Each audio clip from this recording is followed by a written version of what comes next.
Am I too loud, Maureen? Good morning. This is the Amalgamation Council's Committee of a Whole, January 25th, 2024.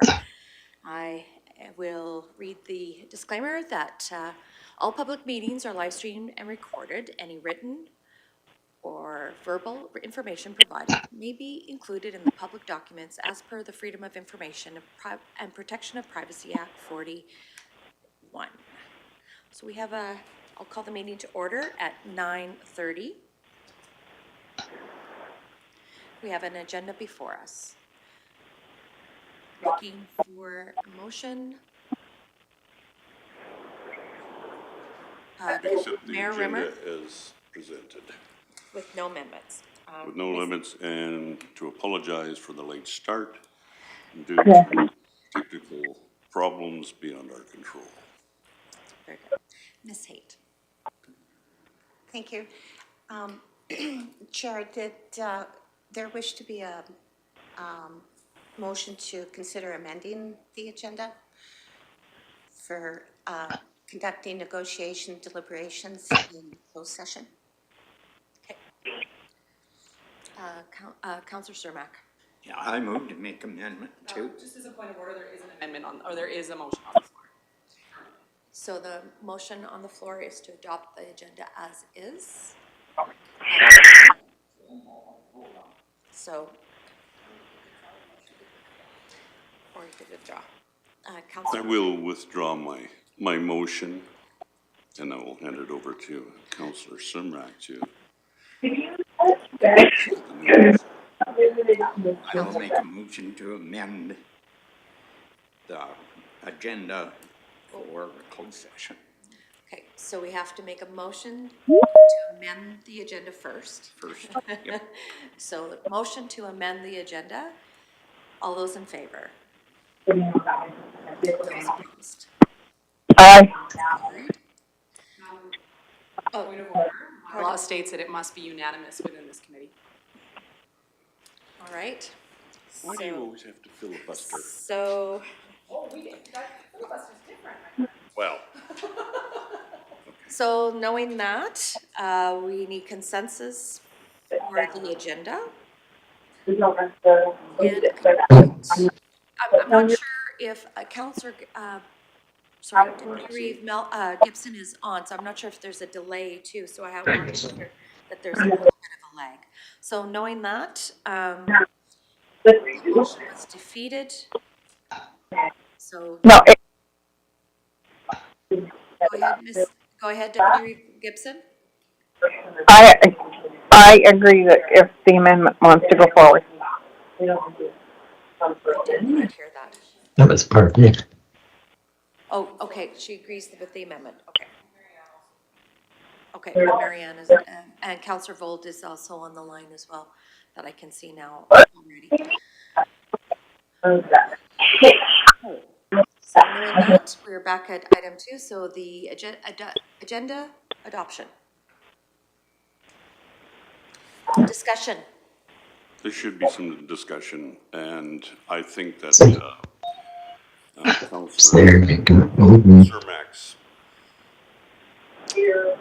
proposal was actually probably the best compromise of both, giving a statement or a conclusion or summary of any negotiation or discussion that we have in closed session. No. Oh,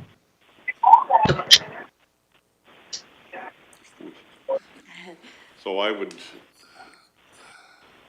will move that we accept the agenda as is, with coming out of a closed session, a detailed summary of what was discussed.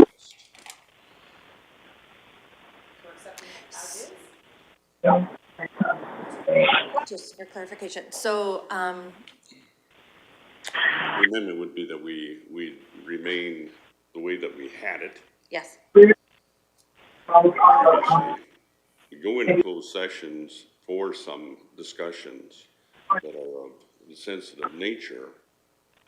but a summary of, an accurate summary of our discussions coming out of closed session would be provided. Okay. In my opinion, that goes against the whole thought process of a closed session. So if we're going to go into closed session in regards to, in my opinion, if we're going to go into closed session, I think we should be identifying which items we want to discuss in closed session. If it's items 1 through 6, or sorry, of the new business, sorry, in that, we're going to identify if that's what it is, or if we're just, certain aspects of those new items identified that we want to go in closed session. And as far as coming out and saying a detailed, summary, that is hard because closed session is no details. We come out and make motions, has been my experience. So going as far as proper procedure. Because if we're going to come out and say the details, we might as well be in an open session. So, is there any particular item under new business that we can just have that discussion in a closed session and come out and make a motion, or that I guess I'm going to be quite poignant in that. Deputy Reeve Meloff.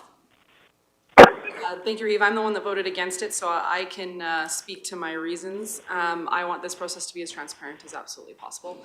But there is one that I would be comfortable with, a proposed amendment to add a closed session, and that'd be 5.2, municipal staff and employees. I think that fits within the FOIP legislation very well, land, labor, or legal.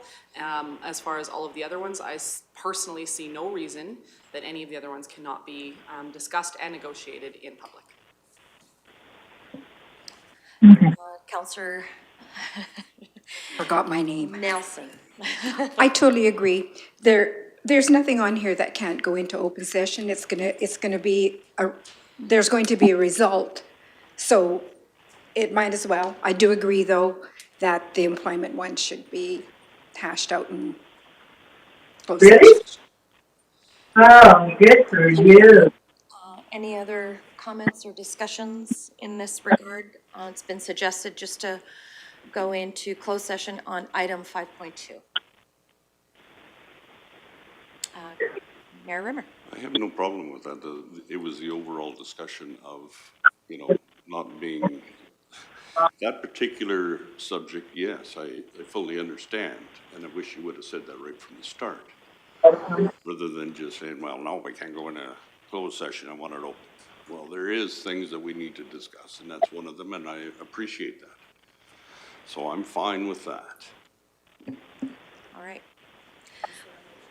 Looking at, there's no motion on the floor right now, so Deputy Reeve Melhoff. Thank you, Reeve. I would happily make the motion to amend the agenda for 5.2 to have a closed session component. We have 3 motions. So the motion to amend. I thought that one went through already. No, it did not. Okay, motion to amend the agenda. So that was already withdrawn. That one was We already withdrawn. voted on. So the motion I thought we is, had a motion to amend the agenda already. but you voted no I'm against it. sorry. So Yeah. No. it Okay. was Motion to defeated. amend the agenda. Okay, so a motion to amend the agenda by Deputy Reeve Melhoff. I'll call a question. All those in favor of amending the motion, amending the agenda? I have to go online. Okay. Yes. Thank you. So that is unanimously carried. So now we need a motion to add or to change. So we need, and I'll look at you, Deputy Reeve Melloff. Boy, I need my coffee this morning. I would move to add a closed session component to 5.2 of the agenda. Okay. Following FOIP, which Yeah, FOIP number? FOIP, sorry, it's on Okay. here. 21, 23, or 24? 21-1, 21-1? is that not? Okay, Ms. Haight is, Section 21 would be sufficient. Okay. So the motion is to move item 5.2 into closed session under FOIP section 21. Any discussion? Not? Oh, yes, Councillor Graham. I'm just curious, not to make this more confusing and difficult than it's already been this morning, but if we were just to do negotiation deliberations, could that encompass all of the things and we're gonna discuss them in open session except for 5.2, and then if something comes up in a different topic, we can still are open to go? If we add it like that into closed session, or no, it has to be specifically all of them, or, okay, never mind. Okay. All right, so there's been one item added or moved down into, 5.2 moved into closed session. That is the motion. I'll call the question. All those in favor? Aye. Unanimously carried. Thank you. Now we need a motion to adopt the agenda as amended. Motion made by Deputy Reed Melhoff. I'll call the, any discussion? Okay, not seeing none. All those in favor? Aye. Aye. Motion carried. Thank you. That was Councillor Vold. Excellent. All right. As we move down into the agenda, we are now at the adoption on 3.1 of the minutes from December 4th of 2023. That, Joy. Is there any items for discussion on that? Yes, Councillor In, Nelson. I don't know if it makes any difference or not. Okay, where am I at here? But in number 7, resolutions for closed session, they have you as Councillor Michelle Swanson. Oh, okay. It doesn't matter? It doesn't matter for me. Okay. So, thank you for bringing that up. All right. Anything else? Looking for a motion? Councillor Northcott? Just for the previous meeting minutes, I was unable to attend the previous meeting. So I wasn't here for that discussion. Yeah. So, point of order, if a councillor wasn't present for that meeting, so Councillor Northcott was absent on the December 4th, should he be voting? Ms. Haight? Yes. All members of the committees received a written copy of the minutes. So upon reviewing the written copy, all committee members can vote, even though they may not have been present for the meeting, they can vote on adopting the minutes as written. So perhaps even though that councillor was absent from the meeting, as they are reading through the minutes, if they notice any errors, or they can speak to that. Okay. So, yes. And being as how the meetings thus far have been quorum, so even though not having full councils around this table discussion, that the councillors absent would still have, that are now joined now, would have that vote just as written, correct? Yeah. Okay. Yeah. Councillor Lahi? Thank you, Reeve Swanson. Maybe I misunderstood Councillor Northcott. You were not present for the December 4th meeting? Or was it a different date? Because I know you're mentioned as both being present and adjourning the December 4th meeting, so we'd need to just adjust the minutes if you weren't there. It was the 5th. It was the 5th. I'm sorry. I was actually sick that I couldn't attend. I was sick. On the 5th, yeah. Okay, Sorry. thank you. We're one meeting ahead. All right. Okay, we've had point of clarification, so we have the minutes from December 4th. Looking for a motion to adopt. Councillor Ratcliffe made the motion to adopt the council's committee meeting of a whole for December 4th. I'll call the question. All those in favor? Aye. Thank you. Aye. Thank you. Carried. Now looking at the amalgamation committees of the whole December 5th meeting minutes. To adopt them as presented. Councillor Nelson. The minutes of December 5th. Okay, thank you. Any discussion? Seeing none, I'll call the question. All those in favor? Aye. Aye. Carried. Seeing nothing under old business, we will carry on to new business. And I'll pass the floor across to Ms. Haight on 5.1. Thank you. So the first item up for discussion is the proposed amalgamation formation date. This is the effective date of formation of the new municipality after amalgamating Clearwater County and the Village of Caroline. This date must be identified in the report that goes to the Minister of Municipal Affairs. At minimum, the proposed date of formation should be 6 months following the report submission date. Now, that timing is due to, upon receipt of the report, the minister must call order in council, so cabinet would have to meet, and they would review the report and make their decision on whether or not the minister approves that report. And it's been suggested by Municipal Affairs to allow at least 6 months leeway time for the cabinet to call that meeting. So during the workshop that the village and council held back in November, it was identified that January 1st, 2025 was a desired formation date. So depending on what year is chosen, that will, so for example, if January 1st, 2025 is chosen, there should be minimal impact to the municipal election that is coming in October of 2025. However, if a different year is chosen, like January 1st, 2026, that would have a major impact on date for first election. Most likely there would be a midterm election called, and going forward until the next election 4 years in 2029, I believe.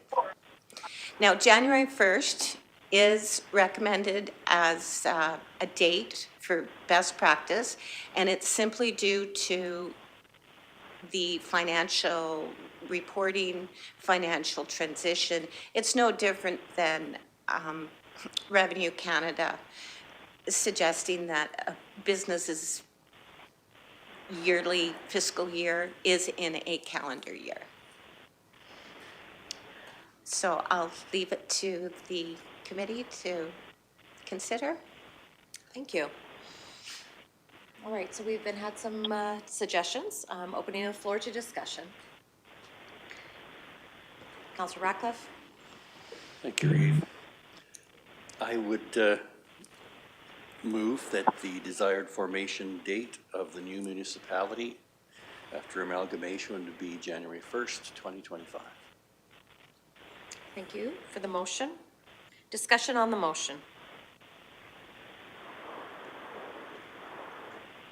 Deputy Reeve Melloff. Thank you, Reeve. How long does that put an interim council in then? Because if it's January 1st, how long does that, and how will that all work? Okay, so if the formation date chosen was January 1st, 2025, it would most likely be unnecessary to call a first election because in 10 months there would be the general election. There would have to, regardless of what date, there would be an interim council set up to manage affairs and business until the general election. That interim council would be sworn in at an organizational meeting after the effective date of amalgamation. Supplementary Question? Yes, please. So the date of amalgamation being that January 1st after a general election, so then you would have an interim council for, or is the January 1st pre-general election, so it's, okay, so you'd have the interim council from the January 1st to the general election date. Why can't we just choose the election date and then not need any interim council and just do the general election with a new?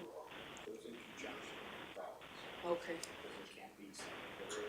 elections within that scale as well. The January 1st, 2025 date is the incorporation date of the municipality. That means that that municipality is open for business, it's a going concern. According to legislation, there has to be a council in place, a CAO in place, in order for that municipality to carry on business. So that is why, if I understand your question correctly, there needs to be an interim business or interim council to carry on that business until the next municipal election. Yes, and I recognize that that has to take place. I'm just saying that why can't it be, if we start if the amalgamation date is the date of the general election, we don't need an interim council. Oh, you mean it, so if the amalgamation date is October 21st? Yes. Or of 2025. Of 2025. Then we just go into a new run of council with the village and the county being the same community. We don't need an interim council at that point. We have an election and you have a new council for your newly formed municipality. Right.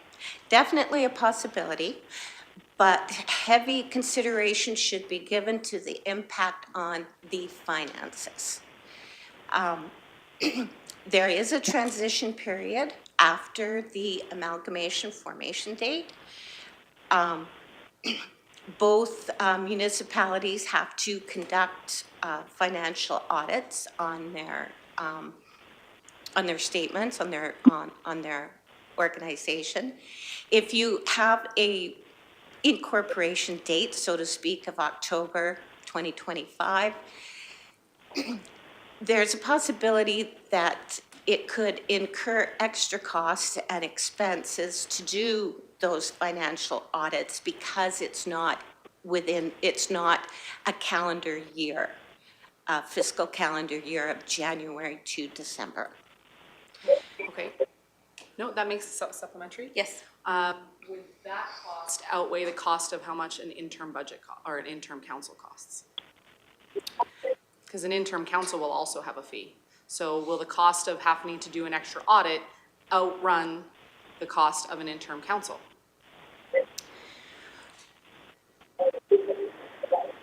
That will depend on what the committee will recommend for an interim council, Okay. which the committee will get to a little bit later. Yeah. Thank you. Councillor Graham? So I have two questions. My first question is this deadline achievable at the rate we're going?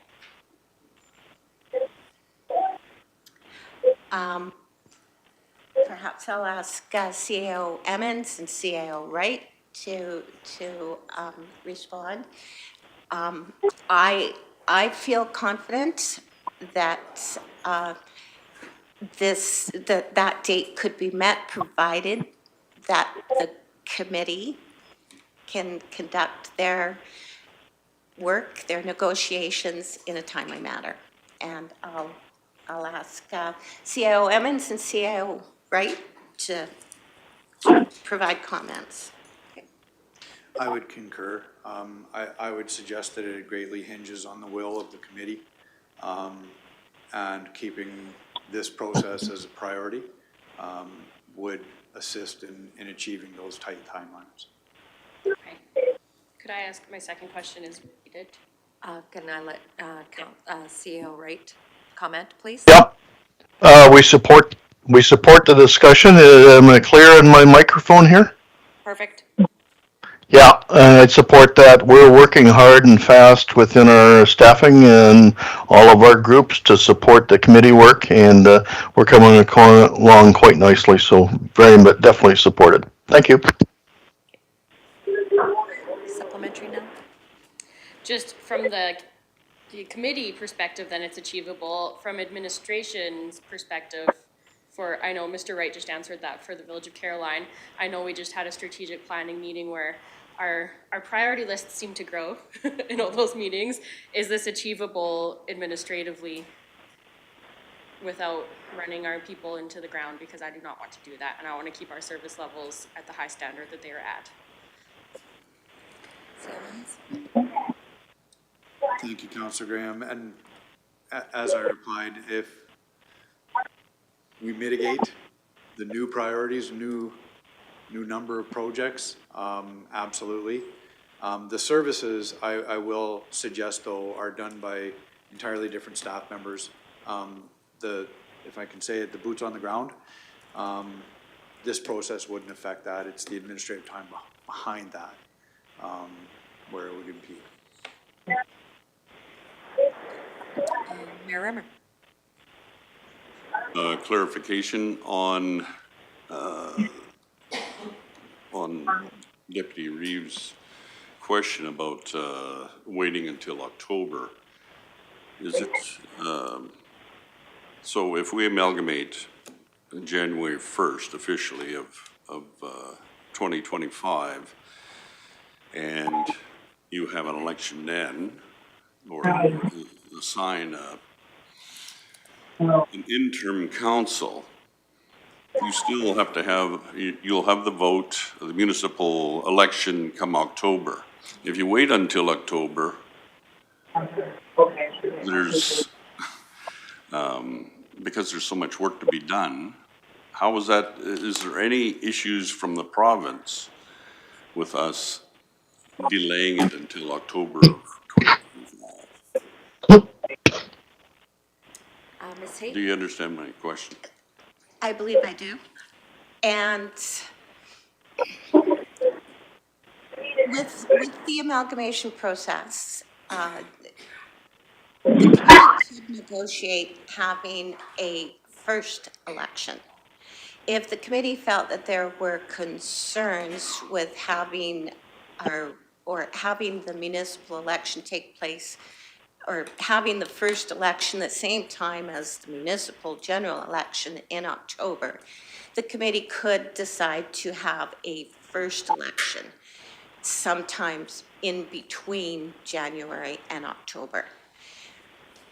I don't believe that municipal affairs would have any concerns with either or. I don't believe that they would have concerns with waiting until the general municipal election or having a first election sometime in between. That's why it's one of the questions, or one of the negotiation items that goes into the report.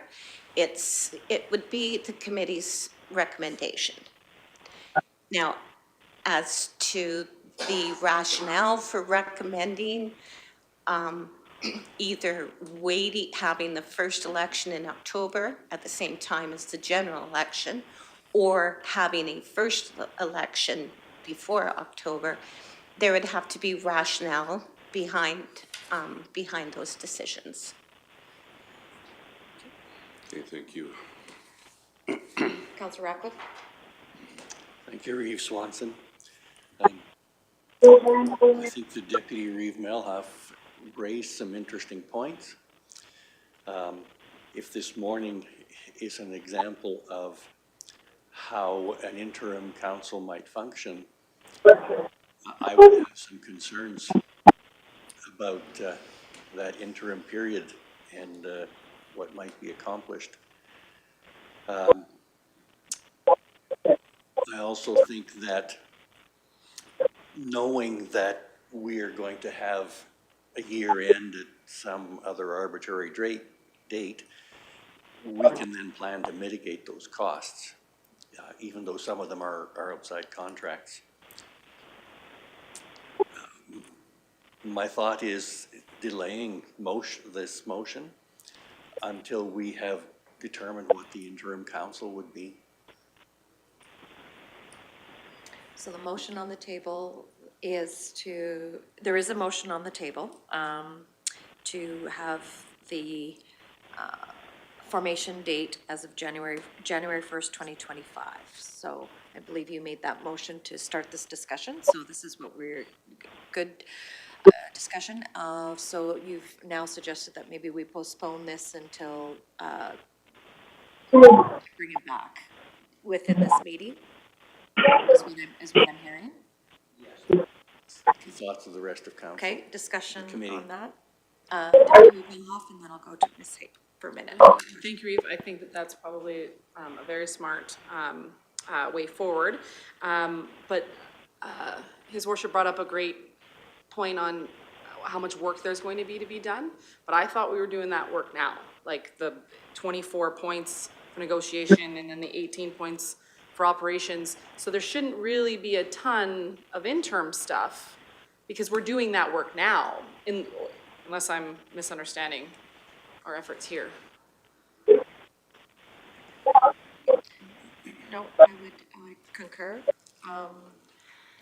Councillor Northcott? All right. So this was not approved by the Government of Alberta, by Municipal Affairs. So if the formation day was in October of the next election, I understood that it would take 6 months for review from Municipal Affairs. If this amalgamation, if it was declined by Municipal Affairs and they said, yeah, it's, something was missing, what would happen at that time? Because now you're ready into that. You've made your election date. Now you're into your next 4 years of council. Would there be that opportunity where it could be rejected, or maybe the Municipal Affairs would need more clarification? So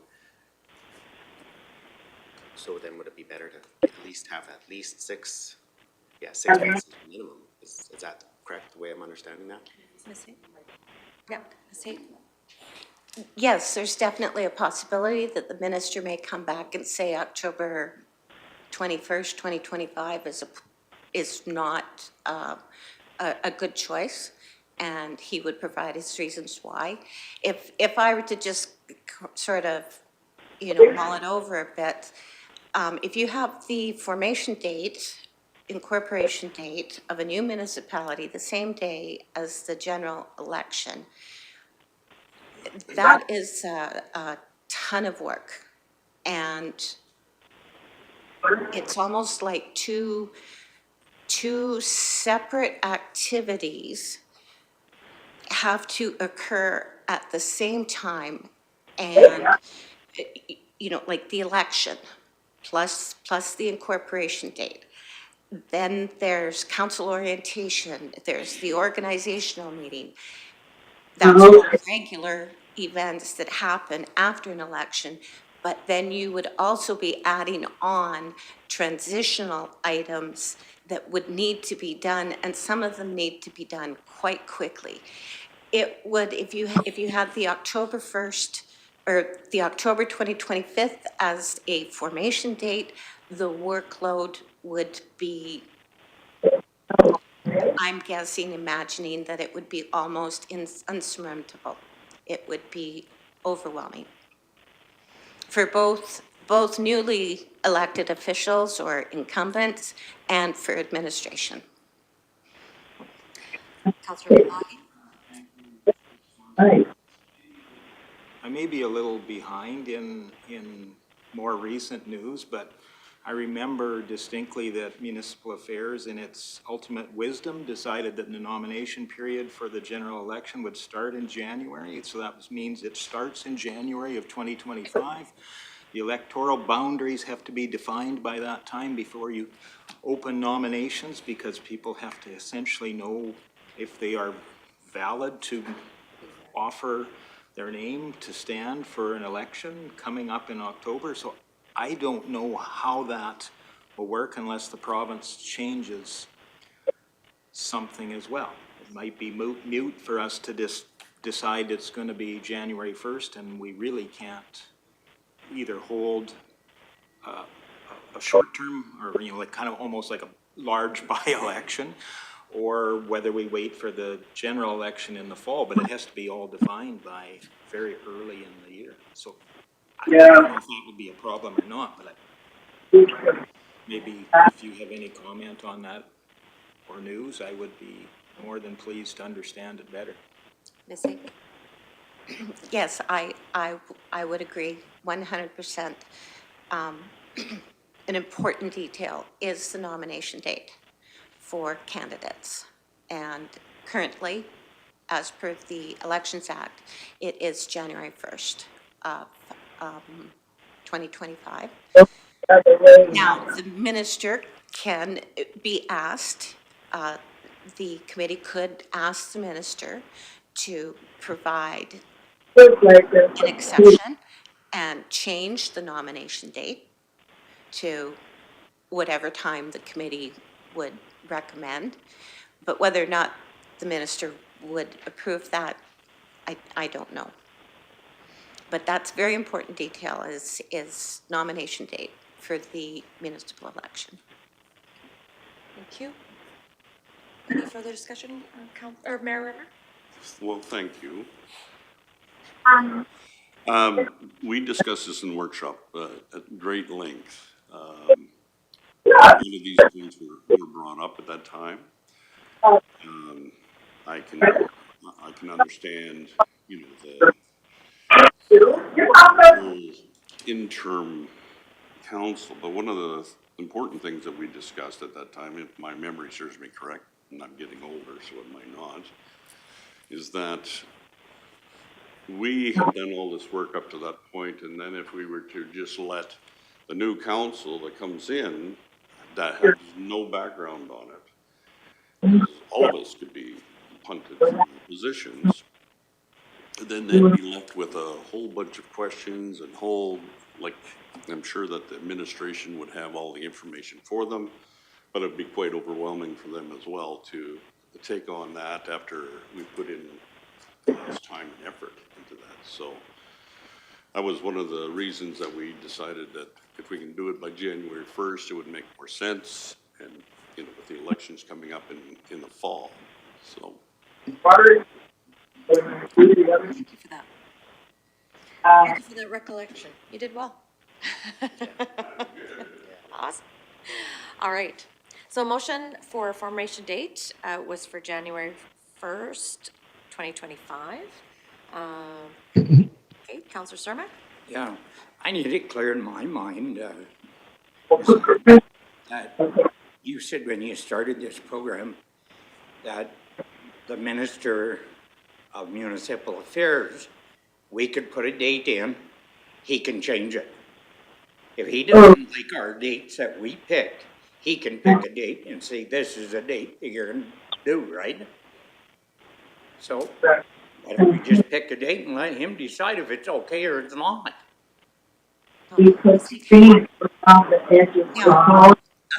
Just to be clear, I'm not speaking on behalf of the minister. However, it's been known that the minister will work with the municipalities, and that's why the whole process for negotiating and providing a report to the minister. I'm not saying that he will definitely pick a date. He will consider the recommendations, and if by chance, you know, there's perfectly good reasons not to accept the recommendation, then the minister may suggest a different date. But by no means am I saying that he will definitely, For sure. you know, decide on that date. Oh, yeah. It is up to the committee to provide recommendations, and the minister, as closely as can be done, will follow those recommendations. If he wants to stand it I'd just like to say that I will vote for January 1st, 2025. Amalgamation formation date. Thank you. All right. I'm just going to quickly go online and see if there's any other comments to councillors online. And so it would be Councillor Gold or Councillor Gibson. I'm seeing no hands on there. All right. So there is a motion. That's why she put on There's no further discussion. and that is to get her to put the stuff. We're all clear? Okay, so the motion is to have January 1st, 2025 as a formation date. All those in favor?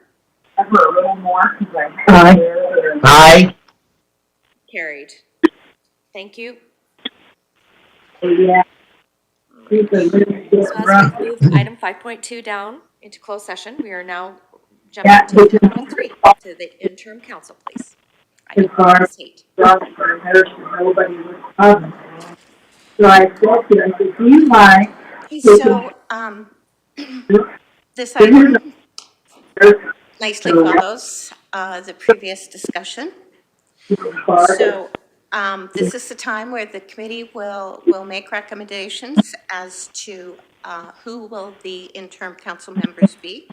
They're to identify the names and identify the time period between the effective date of formation and the next general municipal election or a midterm first election.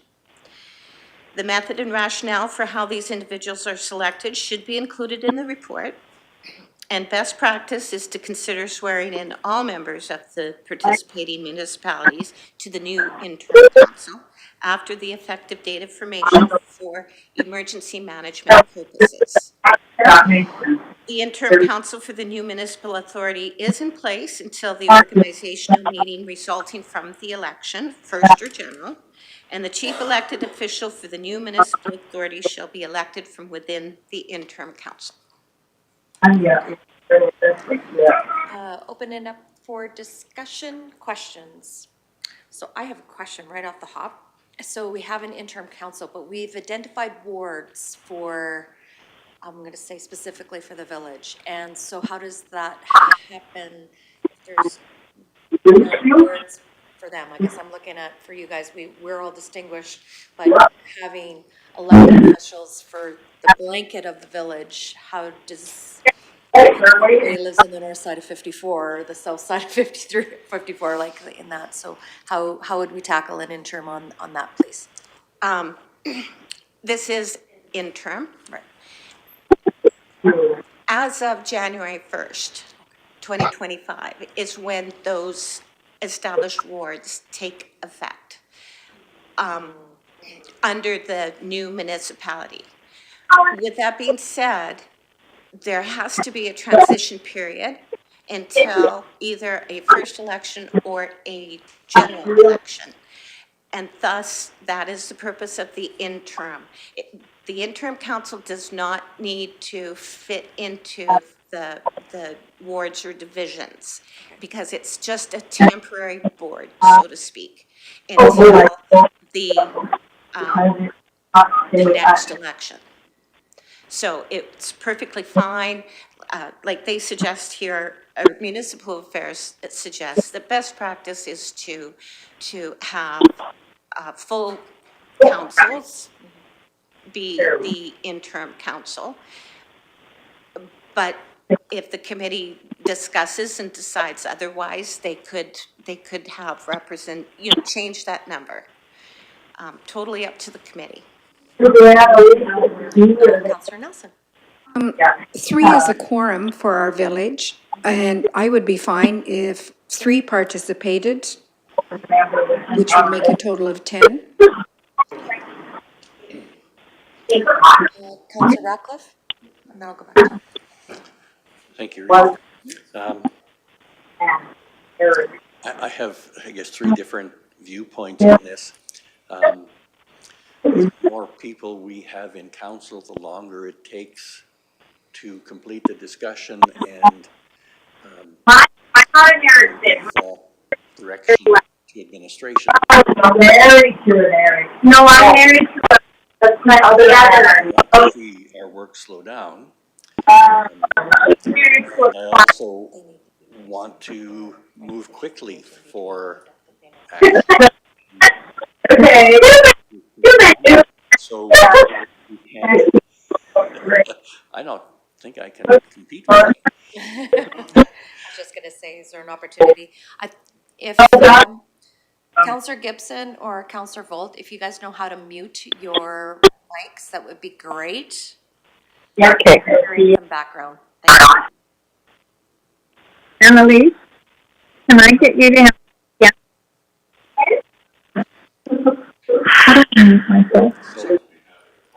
No, I think it's I think it's Counselor Gibson, wherever she's at. So, Go ahead. Sorry about that, so Counselor. my question is what They're getting too much other background. interim council formats might we entertain where a representation from the village is definitely there for items relating to the village, and the rest of the county work progresses at the pace we now have?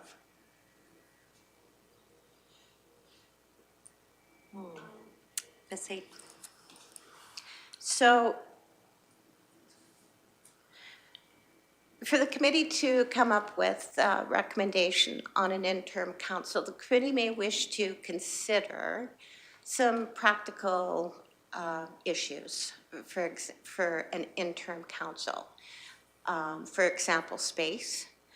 The committee may wish to consider to have an odd number of council members in rather than having an even number, because remembering that if motions are tied, they are defeated. The committee may wish to also consider costs as far as remuneration. Certainly, the more council members you have, the higher the costs are. But as far as what type of, or the number of interim council, I would recommend the only recommendation that I would have would be for the committee that it be an odd number. So 7, 9, 12, or sorry, 13, or 11, like, and again, that is a question for the committee. Yeah. Mayor Rimmer? Well, and the elephant keeps running around this room, and the issue, I think, is that if you were to include all of our council, and then a new councillor coming in March after the election, is that we would have the ability to theoretically decide things that maybe the rest of you wouldn't want. So I would highly recommend that we go down to a level, as many council from Caroline, to make sure that, you know, Brian and Jordan and us gang up on the rest of you guys. But it's So you didn't need closed session?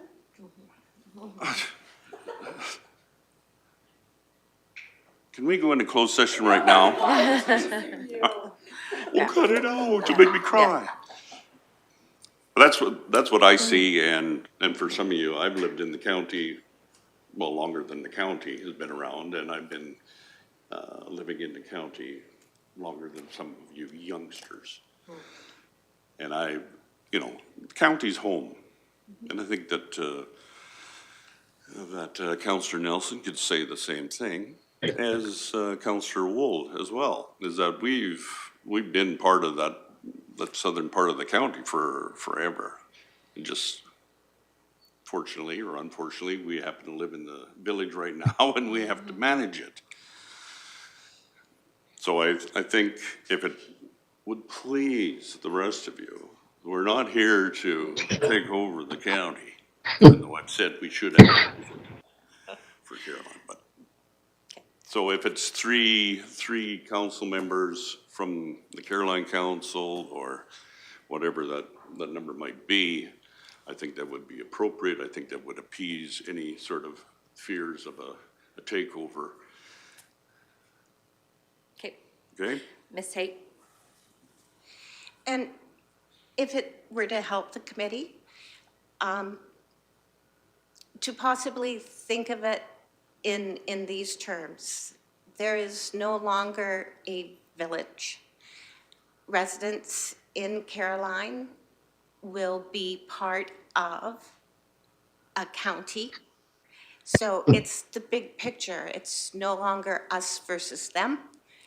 it's, or they, it's all of us together. So if that helps the committee consider interim council representation, like, I hope that does. Okay. Deputy Reeve Melhoff? Thank you, Reeve. Thank you for bringing up the elephant in the room, because I would be absolutely remiss if that was not on my mind. Like, I would be disingenuous if I didn't say that was something that I was thinking about.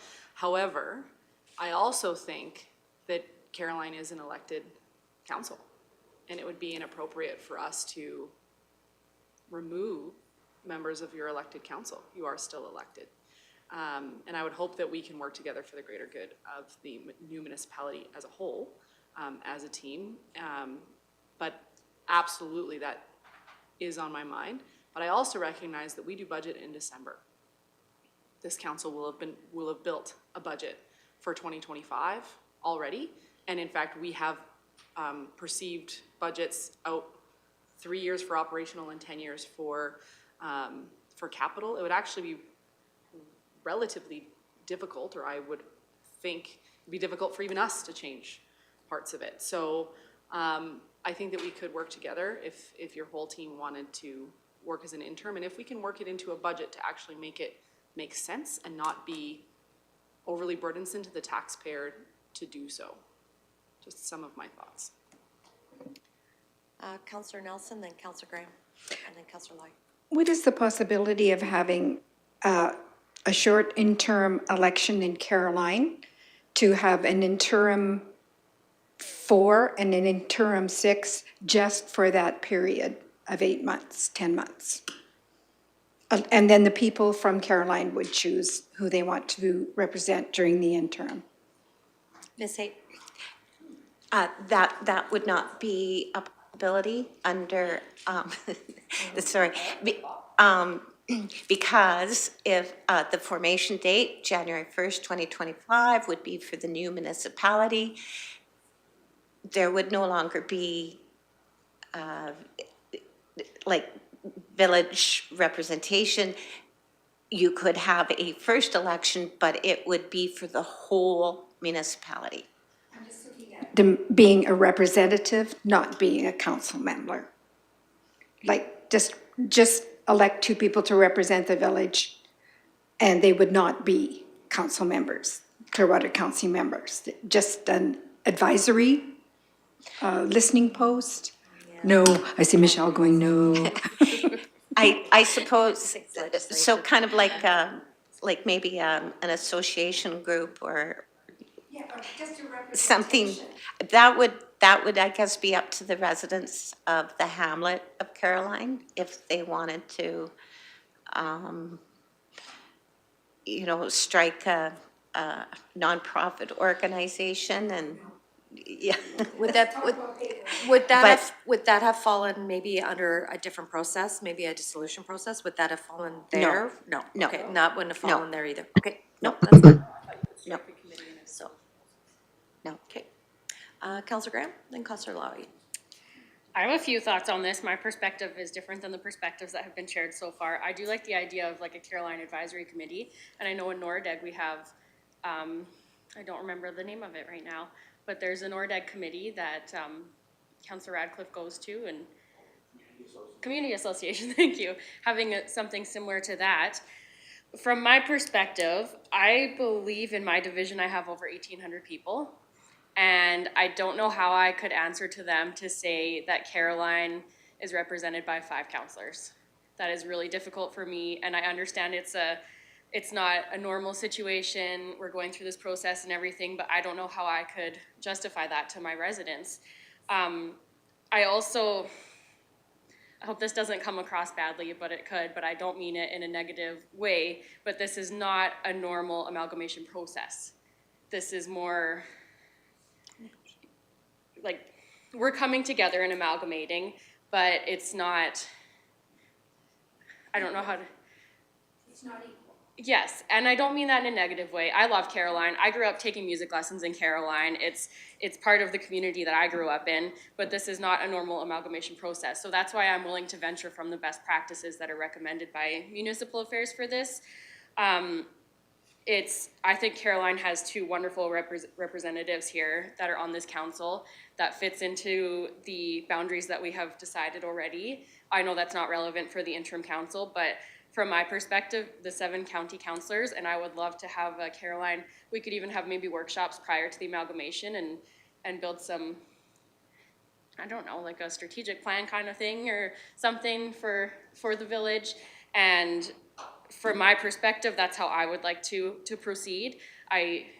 You couldn't ask for 2 better county representatives for the village than these guys that are on this council already, in my opinion. And thinking of the finances as well, I don't know off the top of my head how much it costs to have a counselor here, but like this is a full-time job, and we're remunerated for things, obviously, and that's my perspective. I hope that doesn't come across as rude. I do not intend to be rude at all. I have to share my perspective, and I don't know how I could justify that to my residents personally. So that's where I'm at right now. Councillor Lougheed? Thank you, and I was gonna just decline comment, but I truly believe that the elected, or the people that elected the village council need to have their elected representatives present in a transitional council. This is not Clearwater County going forward with business as usual, even though Clearwater County has defined some long-term asset management things, budgeting into the years. That's going to have to all be reassessed. I would even suggest the work that's being done right now for the 2025 budget. Much of that work is going to have to be readjusted relating to the process we're undertaking right now. That doesn't mean that you shouldn't keep planning ahead, but I think we have to realize that Clearwater County doesn't exist on January 1st in the same way it did on December 31st. Things change, and I think we need to have, in that transitional period, I think we need to have the full representation of the village, given equal voice at the table here. I mean, it could be said that the 7 members of Clearwater County Council have undue decision-making process on decisions that would relate to Caroline. So I think we have to look at, if we're trying to use the amalgamation tool to move forward, we have to realize there are some compromises that have to be made there, and for it to be successful, we have to be willing to spend the time it takes, maybe a few additional costs to get everybody at the same page and help make the same decisions that are best for the entire region as we move forward, because we're saying we want to all be one. That's what amalgamation is about. So for me, I think we move forward with interim council with full representation as existing from the village. That's my perspective. Mayor Rimmer? Well, some of the comments that you did make, Councillor Graham, could be taken as this overall issue that I have seen in this county or this region for a long time is the boundaries. That we're all separate, like you were saying, you need your 1,500 or 1,800 taxpayers, residents of your area would be upset that we would have Caroline's council. You know, we had a working together agreement that was done way back in 2010 or whatever it was. Then we had to go through a whole battle with Rocky because Rocky was thinking about Rocky and we were thinking about Caroline and Clearwater County. If we're going to do anything in this region and develop it properly, there needs to be a lot less fencing going on and opening it up and understanding that we all live in the region and whatever we can do together is going to make things better for the most part, as opposed to trying to destroy whatever we had like they did in the last go around, not of this, but of the previous councils, is that it's very concerning to me because we're seeing a lot of this. Caroline has witnessed that for years, you know, that our bigger sister municipality requires that they receive everything, and then we get a little bit of the crumbs that come off the table. Now, maybe that's my perspective of living down in that area. But you should not have, none of us out in this area should have any compunction to not look after each of us. Like, I'm gonna go with Darrell and Joanne Charlton up to Rocky's council meeting to present, you know, the cowboy music and poetry festival in Caroline. So that there is some, you know, we're looking to work together on doing stuff. We have this happening, we would like Rocky, we'd like Clearwater County to all sort of enjoy this. Not go to Rocky and then they say, well, we'd rather have it up here, which I've already heard. Even though we started it, but I just don't, you know, I've seen it for too many decades out here, and all we do is harm the ability to make this place a better place to live by being, I want this, or you guys can't have that because we want this. So that's all I have to state about that. Okay. There is no, like I stated earlier, several of us have lived in the Clearwater County and the municipality and the improvement district before that, long time. And, you know, this is home to us. Caroline, we rely on the county to a great degree, you know, to fund the facilities like the arena and the fire hall and so on, or the fire service, you know, but we do what we can do. But it's all intermixed, and the sooner we learn that and try to move this stuff forward to be able to work together, you should have no concerns about how many Caroline elected officials are on this council, interim council, because we're in this, just as Councillor Lougheed had stated, that we're in this to, you know, we're part of Clearwater County. We just want to make it official. Very good. Thank you for that. Deputy Reeve Malhoff? Thank you, Reeve. I think Councillor Graham brought up some very poignant points that we need to consider when it comes to our residents and the perception that they will have. I mean, I said very similar points to Councillor Lougheed in the interest of teamwork and all of those things, but then in your statement, you just said that Clearwater County has been giving you crumbs for years. You absolutely said crumbs. You get the crumbs that are left, and we're the ones that are handing out those things. So it makes it very difficult for me to then say let's bring on 5 councillors to represent just under 500 people when we independently represent just under 1,800. When you say Clearwater County's been handing out crumbs, I find that very offensive. Councillor Northcott? Thank you. Just a question. Right now we're looking for the number of members that would be on a interim council. I've seen in other municipalities that councillors sometimes no longer wish to be on council and they step down and it'll create a by-election. But I was just wondering, for administration, would we be able to ask all the members of each council if there might be individuals that no longer wish to be on council after the formation date? So there might, is that I don't know if you understand where I'm going with it, but there might only be 2 or 3 councillors, you know, or there might be individuals that no longer wish to be on council after the formation date, which would limit you to, you would only have the option to only have, say, maybe 9 members or 10 members or 11. You might not get a full 5 and 7 for 12, right? I was just curious if individuals that would no longer wish to be on council, I think maybe everybody does want to stay, I don't know, but could that be a question to both councils?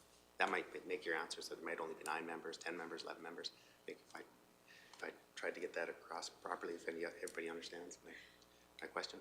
Ms. Haight? Definitely, that would be a question that could be posed to the individual committee members if you wanted to ask. Yeah, I was Yeah? just, because that might help dictate how many members of council you would. My only forward question, with. my only question on that, Ms. Tate, would be, because we can't have empty seats, so I mean, does that trigger other by-elections in the interim council end of things? But like you've mentioned before, we're a whole new municipality, January 1st, so as of the wards identified, typically, it probably shouldn't, but that's just from my thought process right now, but. Right. The question could be asked, but if the individual members don't wish to answer at this time, that's perfectly okay. Okay. But So I'm gonna go to Mayor Rimmer, but I don't want this a back and forth today as far as that. I mean, I respectfully, both of you have brought your passion to the table, which I respect, but this is not a finger pointing opportunity. This is about amalgamation and finding a negotiated resolution. So with that, I will respectfully ask you both to try and work this out, and I don't want a back and forth where we have to recess, so I understand that. So anyways, so I'll go to you, Mayor Rimmer. I had plans on, thank you, Reeve. I did not state Clearwater County. What I said was that it was, over the years, Caroline gets crumbs compared to the larger center. I discussed how we have always had to compete with Rocky Mountain House. I wasn't saying anything about the county, because the mere fact is that this is the largest center here. So don't take things so personal on when we're discussing things that are of great matter. Like I was trying to convey to everyone that, we're here to work together. I was just giving some historical background to back up what I was stating, right?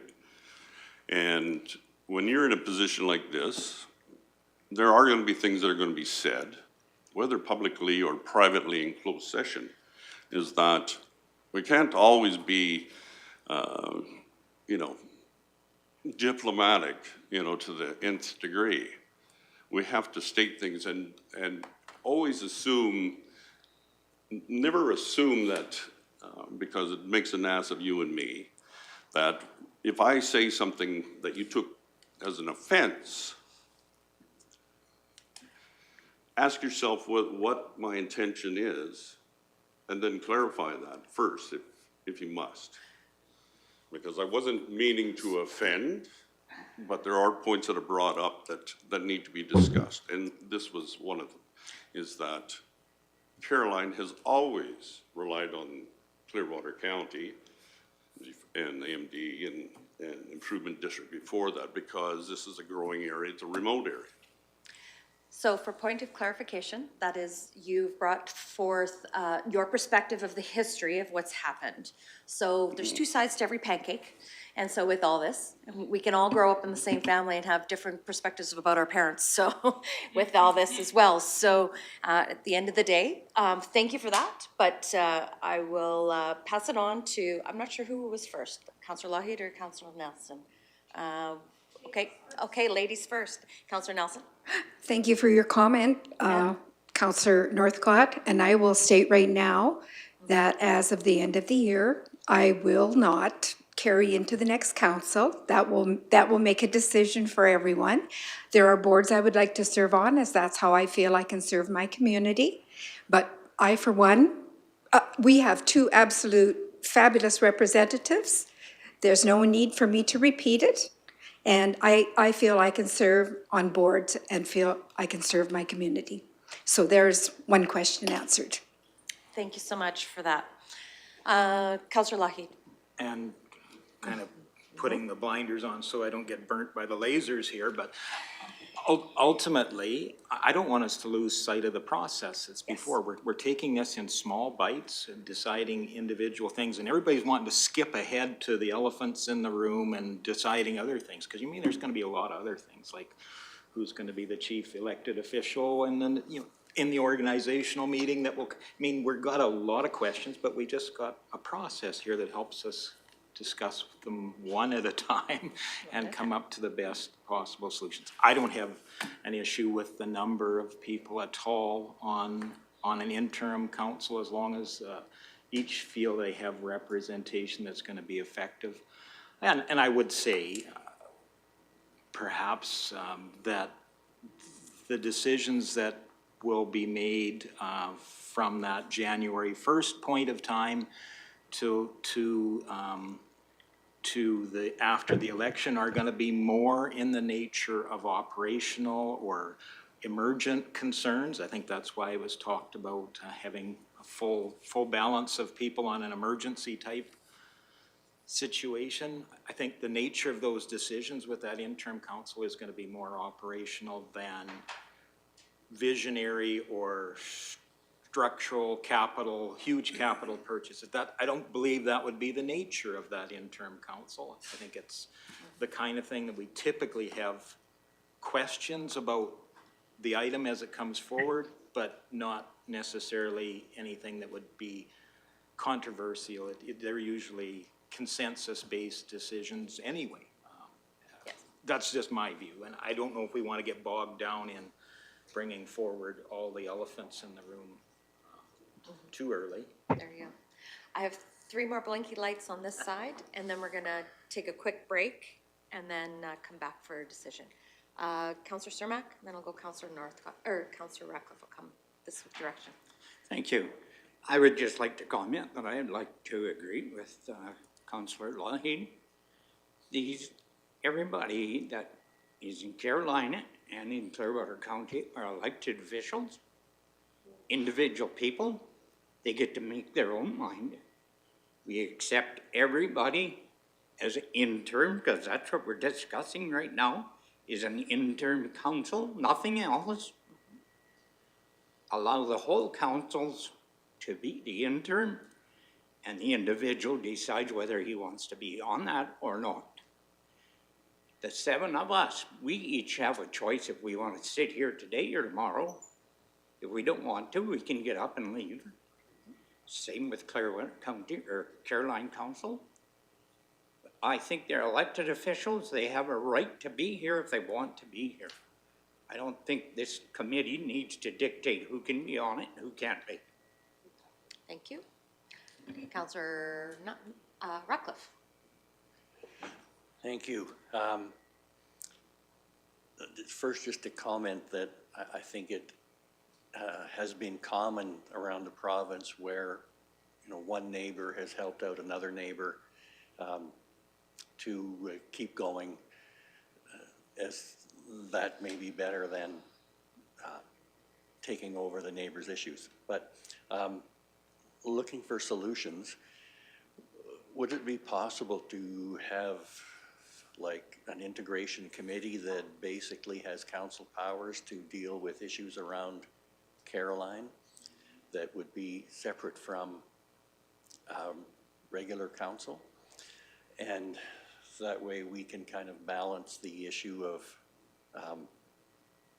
ratios of people per representative or per vote on the council. Just looking at another way of moving forward. Ms. Haight? Anything's possible. The committee may want to consider impacts of having a separate special committee for Caroline, considering that once the amalgamation date arrives, it is one municipality with several hamlets, and the committee may want to consider having, I guess, special considerations for one hamlet over the other, and the impacts that that might have on the residents of the other hamlet. Remembering that this is just an interim council, it's temporary. There will be an election, and democracy will be at play, and all of the residents will be entitled to vote for their representative according to the established wards and divisions. With all that being said, of course, anything's possible. If the committee wanted to make some recommendations, definitely, if agreed to. So comments then, or just questions from Councillor Northcott, and then I'll call for a break. All right. I just wanted to say, as the councillor down in the southern portion of the county there in Division 4, I just really want to say thanks to Councillor Nelson and Councillor Graham for the kind comments there earlier. But I keep looking at that little line there for the consisting of the number of members we have to choose to, for the position. So currently, right now, we would sit at a maximum of 11. So Councillor Nelson had declared that she would no longer wish to continue. So would that be correct, that we would now be looking at a maximum number of members would be consisting of 11 for That's, the interim council? yeah, definitely a possibility. So if we were to, you know, if everybody was to, I'd just like to add that, keep in mind that nothing is written in stone when it comes to people's personal decisions. There's a possibility that a councillor may change their mind. There's a long time from amalgamation date to the municipal elections. So if the committee wishes to consider that as a possibility, that there may be councillors that will choose not to be part of council as of January 1st, 2025, definitely that can be taken under consideration, but I caution the committee as far as making it definite. If, I hope I made myself clear. Did. absolutely, it's, Go ahead. just a little bit. Yeah, so if we were to pick 9 members, 10 members, 11 members, even if you had 12, if you had full councils on both sides, between the formation date and the next election, somebody, you know, you could pick 12. What happens if you have, for example, say 2 councillors, you know, resigned from council, and then now you only have 10? Would you have to have a by-election in that interim to make sure that you're fulfilling your statement of 12 members, or how would that work? Because it could go the other way too. Just curious. It would all hinge on timing. A by-election may or may not be required, depending on the timing of the councillor resigning. And confirmation of whether or not a by-election would have to be held would be needed from municipal affairs. Municipal affairs, on recommendations from the interim council, could pass ministerial order to not have a by-election, depending on the timing.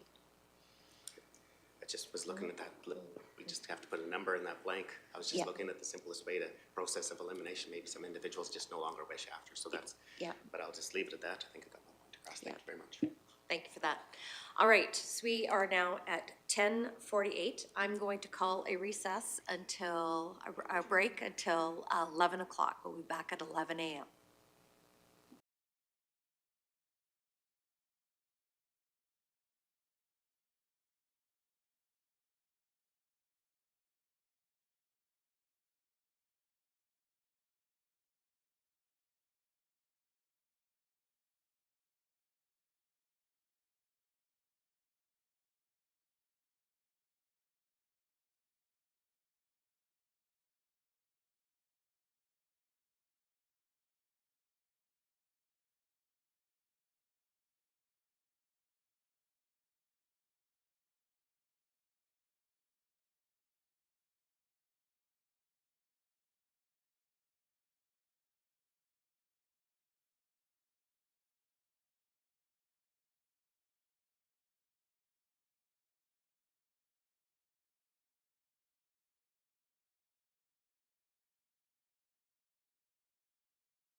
Alana.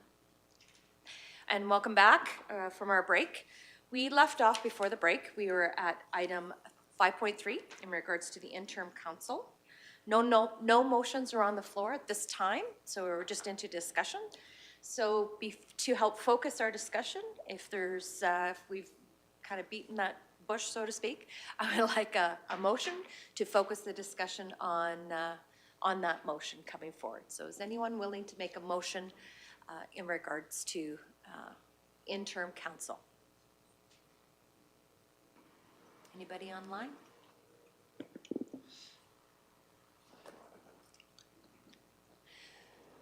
CO Emmons. Thank you, Reeve Swanson. Just for consideration, I do believe, my understanding, that Municipal Affairs recommendation for the interim council is the two councils of the wholes, because their best practice is going status quo for the interim. I think the importance, understanding, because I really appreciate all the comments by every individual here. Great points all added, but the importance is to focus on the interims. This is to bridge a gap until the permanent council can be put in place, really by then the people that put everyone in this room here. So just clarifying that this is driven for an interim solution, not a permanent. Thank you so much. Alana, I'm just looking at my meeting chat. Have we lost Councillor Vold? Yes. Oh, okay, okay, She has to leave. okay. And we are But we still still have quorum? Gibson. We're still quorum with Councillor Gibson? Okay, okay.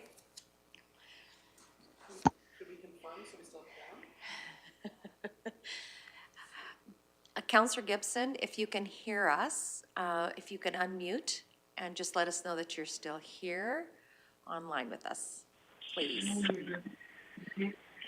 Okay. Oh, did I hear you, Councillor Gibson? Yes, I'm unmuted. Thank you so much. All right, so knowing that, I will look to Councillor Lougheed.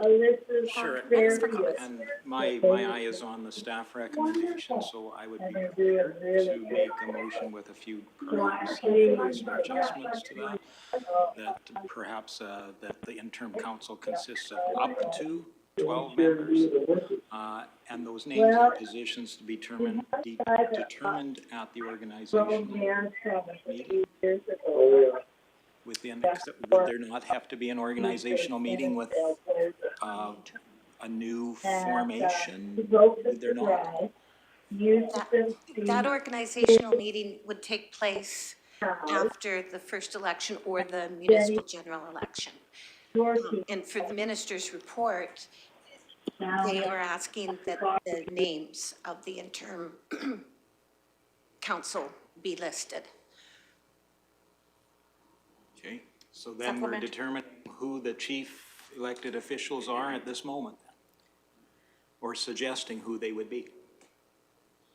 Just as we suggested who the CAO might be a year and a bit from now. My understanding is that the chief elected officials in the interim would remain the chief elected officials in the interim. And I believe each of our respective councils has an organizational meeting typically in October. Right. Where that would be determined. So we would be suggesting. In October 24, yeah. Yes, suggesting. Yeah. But you don't have to name the chief elected officials in the report to the minister? I just noticed it said name and position. So that's one of the few positions we actually define within our organization or our organizations. Right. I'm not trying to be devil's advocate, but I'm trying to see a process forward where we're not creating more questions as we move. Yeah, I see where you're going with that. Something that is independent of where we are right at this moment and really leaves it open-ended so that the decisions of the future, or the recommendations to the minister aren't going to be adjusted based on later decisions. Yeah. No, I see where you're going with that. And yeah, the positions would be determined as of the October 2024 2024 organizational meeting. But, and then the formation date would be the 2025th. So in the report to the minister, it could say positions to be determined after the October 24 organizational meeting. Supplementary? Well, and I'm not sure, but I probably didn't have a contiguous motion to make there, so I will withdraw the motion I had, and we'll leave it up for discussion of where we go with that. All right. Deputy Reeve Melhoff? Thank you, Reeve. Could it not say positions to be determined after organizational meeting of the interim council?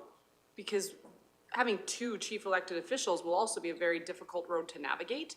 And we will also have to reappoint, because we've now got 5 extra teammates. We would have to reappoint to all of the different boards of council and committees, et cetera, Ag Board, Municipal Planning Commission, subdivision, like, we would have to reappoint to all of those. Would we not? Because we're just gonna have 2 chief elected officials? That seems a little difficult to navigate. Ms. Haight? When I look at the timeline, each council And he won't even know me anymore. will be in effect as of October 2024. So each council will name their chief elected official. I said to Sharon. And those chief elected officials will be in place as of January 1st, 2025. So to answer your question, yes.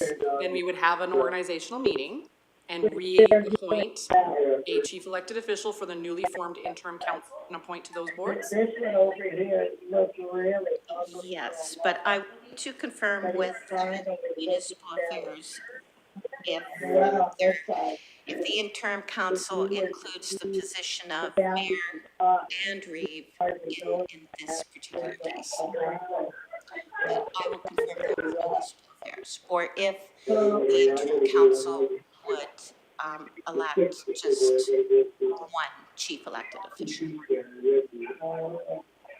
So I will confirm that. But for the time being, the committee could make a recommendation to identify the number of members and identify the names. They could do that today. Why don't they cut it up? Scratch positions. And yes, we'll come back to positions at a future meeting. Councilor Lahey then? With the discussion, I'd be pleased to make a motion to the effect striking the position from that recommendation.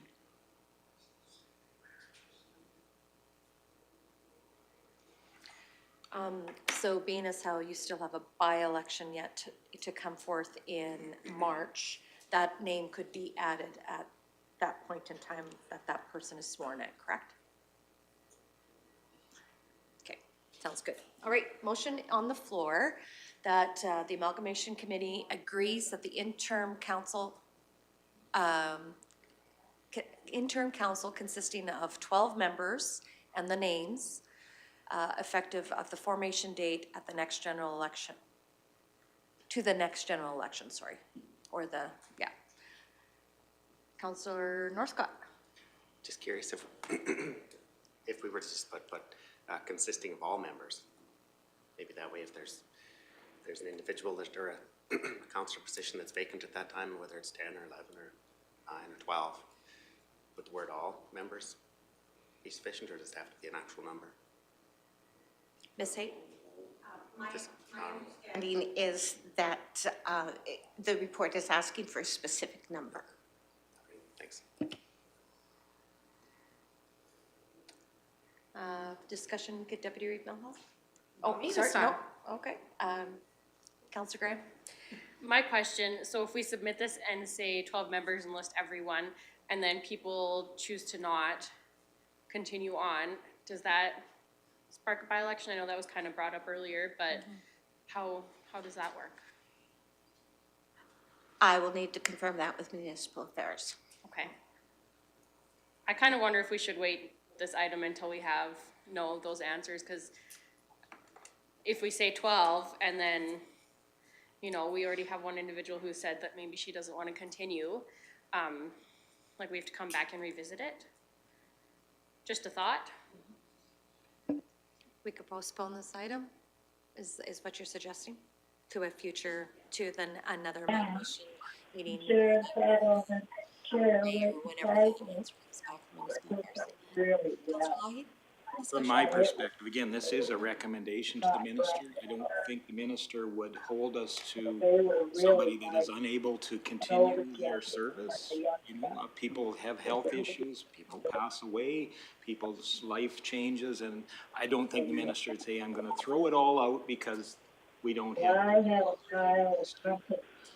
don't think that would be the case, so I don't think there's a problem with a recommendation going to the minister with the names that are before us currently, and if it has to be adjusted. We've already made a motion where the CAO would be Mr. Emmons. Mr. Emmons may not choose to continue this after playing with us in the sandbox for another number of months. But ultimately, we don't know what the future holds, and I think this is our best estimate of a plan moving forward that's been discussed, and a recommendation going for the minister to make his final decision on all of this.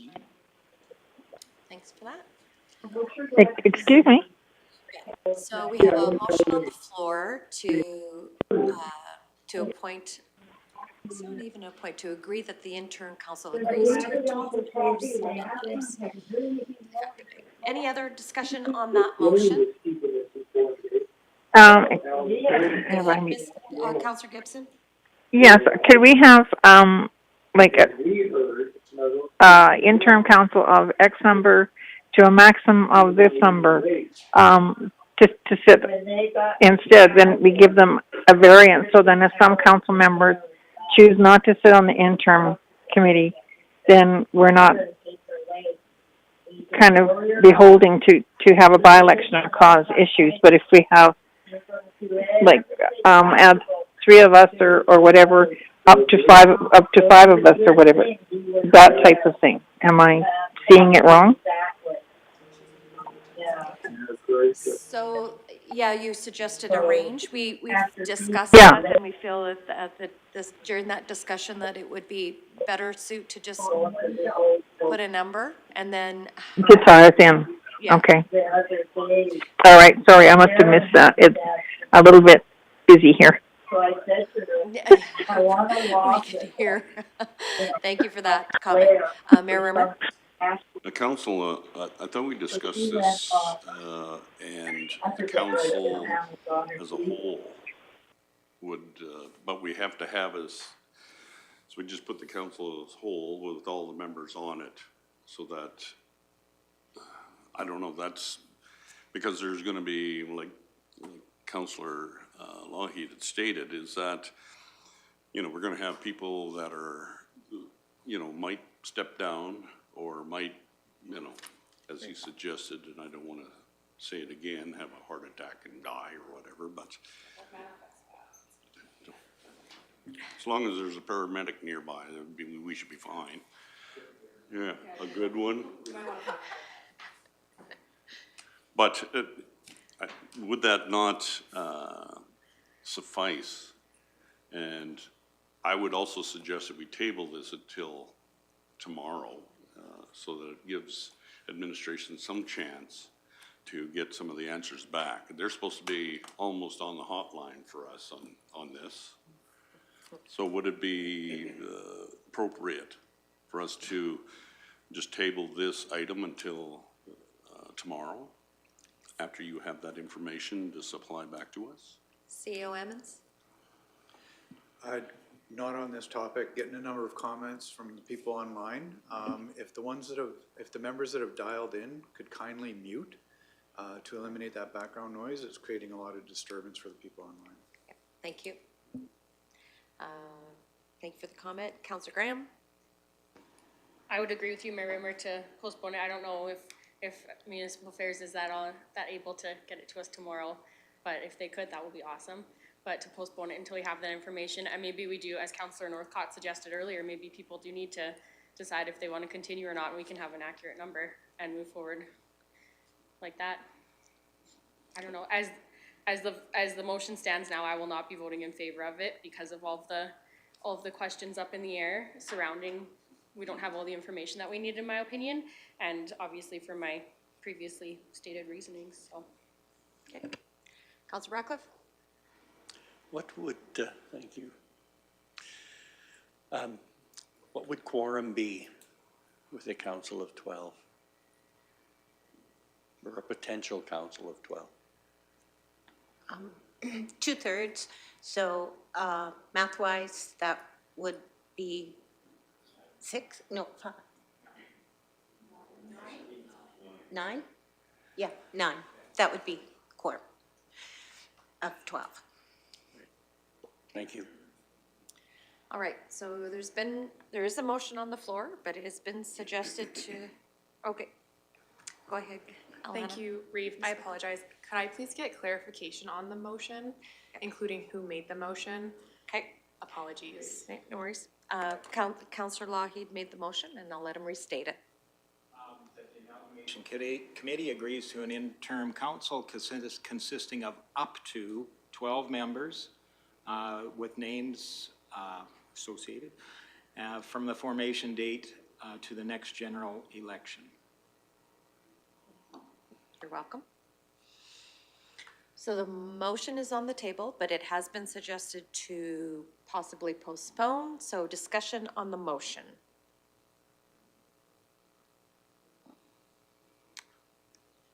Councillor Northcott? I don't know. I suppose it would be nice to be able to have that additional information if administration would be able to discuss or get that information from Municipal Affairs and bring that back. So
and welcome back. We had some technical difficulties. Our whole our mic system went down, so we're back and at it.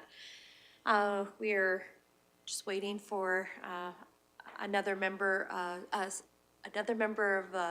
Municipal Affairs, an advisory person that is going to join us online. But in the meantime, I'll open it up for discussions. My question was, prior to being cut off, was that we have an opportunity. Did you have an opportunity to understand what, because there was a discussion in regards to postponing this decision, that what extra information would be needed by this committee or these individuals that would like before they could make their decision on the motion? Were you clear on that, Ms. Haight, as far as what they want, or did you want them to repeat what they were needing for information? Have so far, there were questions on would a by-election be necessary for the interim council if a councillor or more than one councillor decides to step down after the January 1st formation date? And then also another question regarding the naming or elections of elected chief officials.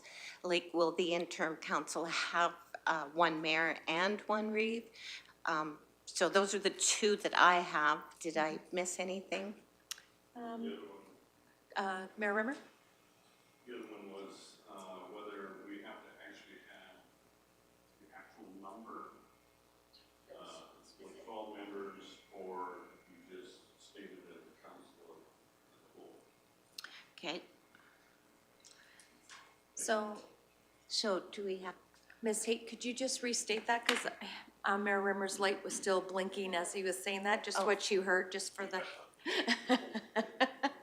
if you wouldn't mind, I don't, there are, or, no, I was just gonna say, being his house, Ms. Haight's mic is solid red, that she could restate what she heard from you, and then you could let her know. Certainly, certainly. Yeah. So what I heard is whether the recommendation from the committee needs to specifically state the number of councillors for the interim council, and also if the positions need to be stated as in the chief elected official positions for the.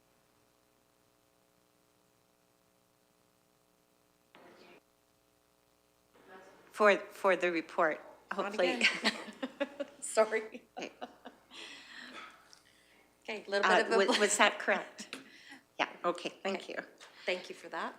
So 3 questions then? Yes. And I did happen to have a quick conversation with Ms. Reynolds from Municipal Affairs, and she did confirm that should a councillor or councillors decide to step down as of January 1st, 2025, no, a by-election will not be required. Okay, good. Okay. And as for the other questions, we thought it would be best that she just join the meeting via Teams. If I do. And she hasn't answered back yet, so. Okay, so, all right. So knowing that that's the questions that are still out there for these members, we're still on that discussion phase, so of the motion, so I'll turn it over for Deputy Reeve Melhoff. Thank you, Reeve. I just wanted, like, even before we took a recess, I was gonna say, we already have one member for sure that has already openly stated that they are not gonna be voting in favor of this, and we are consensus-based council, so we cannot actually settle this motion until we get the information that we need. As Councillor Graham has already stated, she would be voting against this, so. Yeah. All right. Either we get the information or we have to move on until we have it. Ms. Haight? So did the committee want to consider withdrawing the motion? Looking for the discussion in that. Councillor Lougheed, it's your motion. I will withdraw the motion and allow council to debate whatever it is they're debating, and then create their own motion through consensus. Thank you. Motion's been withdrawn. So seeing that we have, I know we've sent an invite to Municipal Affairs Advisory person, Linda, I can't think of her last name right now. Would we like to then, would it be to table or to postpone? Okay. Pending further information and pending further. From Municipal Affairs Advisor. Okay. Is that acceptable? And we move on to the next item for discussion? We are postponing the decision until we can get Municipal Affairs to answer the questions.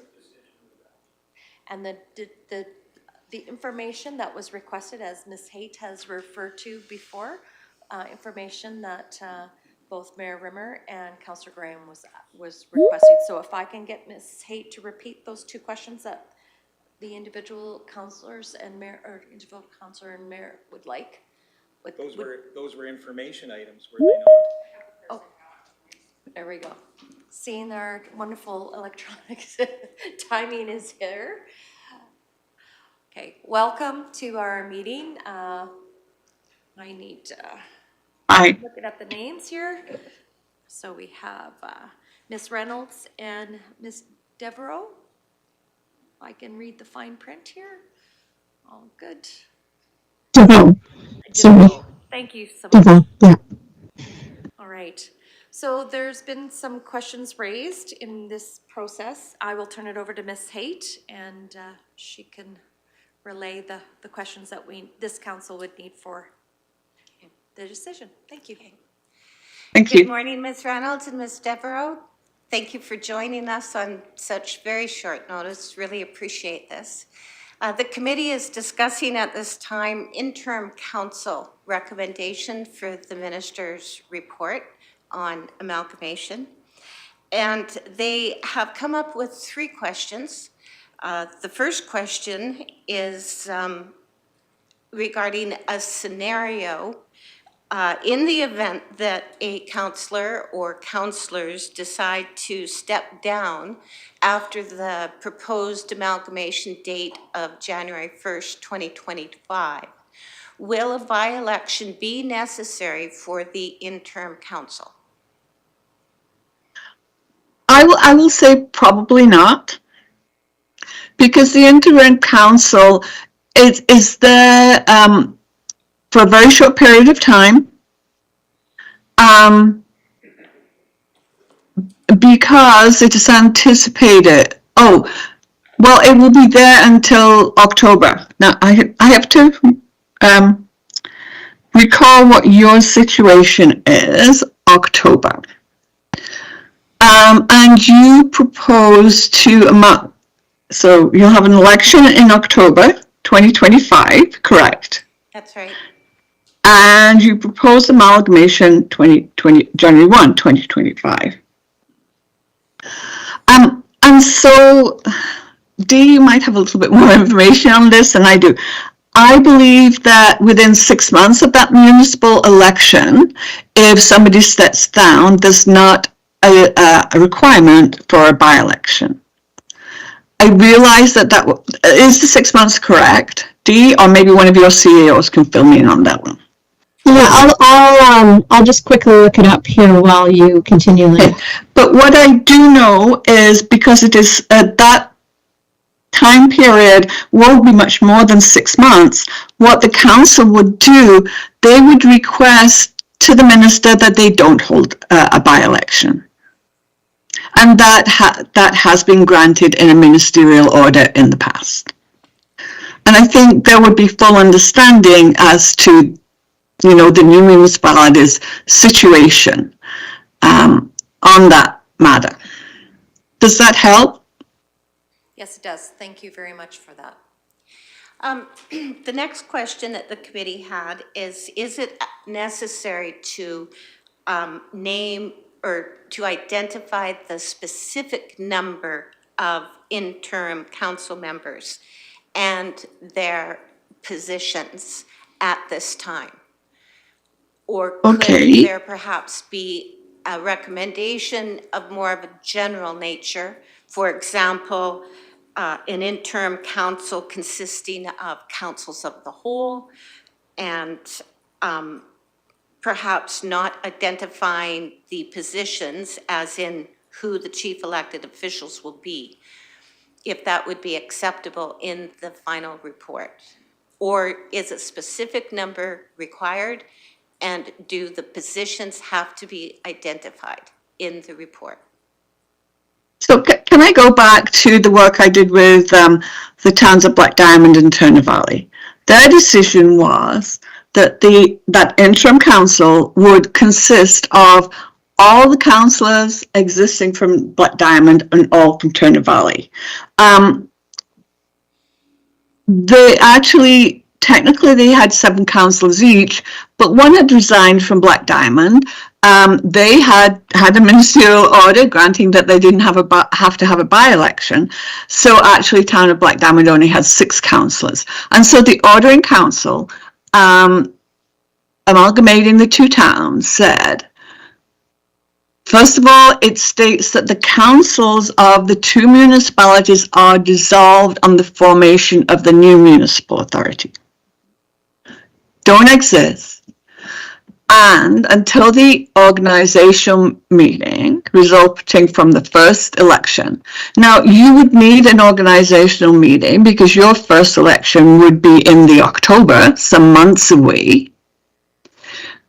But the statement about who's on the interim council states the interim council for the new municipal authority is comprised of the previous council members of each of the old municipal authorities. And that's because that was the choice. That's what the 2 towns put in their report, that they would like that interim council to be comprised of the existing councillors from each town. I'm not sure what your wish is.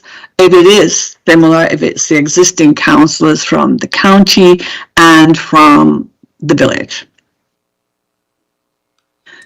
And if I could go on, in a way, at this point, you are not in a position to make final decisions about the composition of that council, other than to recommend to minister what you would like to see in an ordering council as to who would be on the interim council. So I will share with you what was decided for Black Diamond Turner Valley. It was a chief elected official was not named in the ordering council. It was the responsibility of that interim council at an organizational meeting to appoint a reeve, to appoint that chief elected official from amongst their members, just as some municipalities do today. I'm not fully aware of what the county's practice is. Tracy, whether or not your reeve is appointed or elected. The reeve is appointed by council, not so it would be very by the public. It would be very similar, okay. And that would be acceptable. For point of clarification, or go ahead, Dee. Did you have something? Dee, do you want to add something? Yeah, I just wanted to follow up on, in regards to the by-election question under section 162. A council must hold a by-election to fill a vacancy on council unless, and so the first point is kind of a blank one, the vacancy occurs after January 1st in the year of a general election. Now the or refers to if a council consists of 6 or more councillors and the vacancy occurs in the 18 months before a general election and there's only 1 vacancy, or in the 12 months before a general election and the number of councillors remaining is at least 1 more than the majority of the number of councillors comprising the council under section 143. So there's kind of a little more information. You have to dig further back on that. So not knowing if both councils consist of 6 or more. That. I think the first point you made, if I can add to that, Dee, I'm trying to flip through my MGA here. The first point I think you made was I think you said January 1 of the year prior to the municipal election, and as in the year of the election. So if the election is in October, if the vacancy occurs after January 1st in that same year, then no. So that one covers any resignation of a councillor from the interim council at that time. Okay, thank you for that clarification. Thank you. Do you want to go on with your, oh, sorry, a quick question for clarification. So what you just mentioned in regards to an appointed reeve in the with the interim councillors, or elected officials, sorry, would that then constitute a new organizational meeting within a certain date of the formation of that interim? Like, would we have to have that before January 1st or shortly? Like, what's the time period right after January 1st of 2025 to have an org meeting? Because I know we're still in the MGA for October's, but I didn't know if there was anything in that relation in the process for an interim council. So I can tell you that, yes, that I don't believe there's anything in the MGA in regard to the interim council. And before I quote again from the ordering council for the town of Diamond Valley, I have to say that each ordering council is different and very much based to some extent on the request of what you put in your report. But this, that ordering council said that an organizational meeting had to be held no later than 60 days.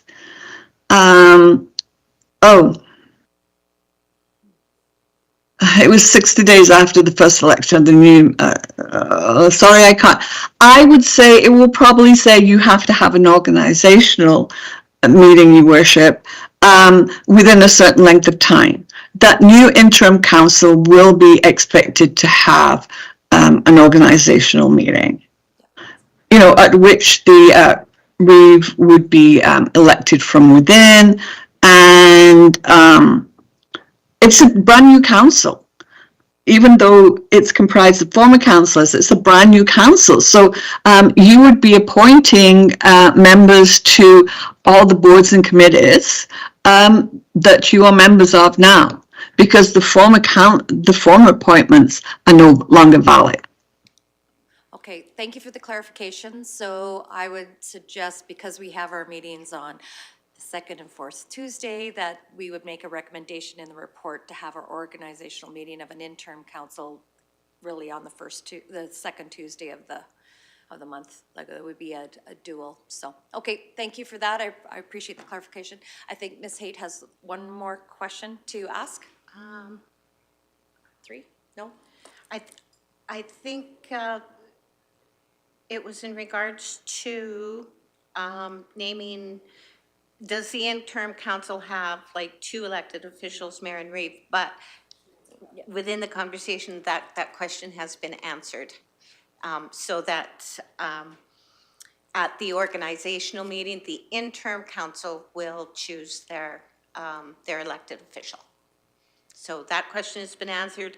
And I believe that the other question regarding, does the committee have to recommend a specific number of council members for the interim council? And I believe that's been answered. No.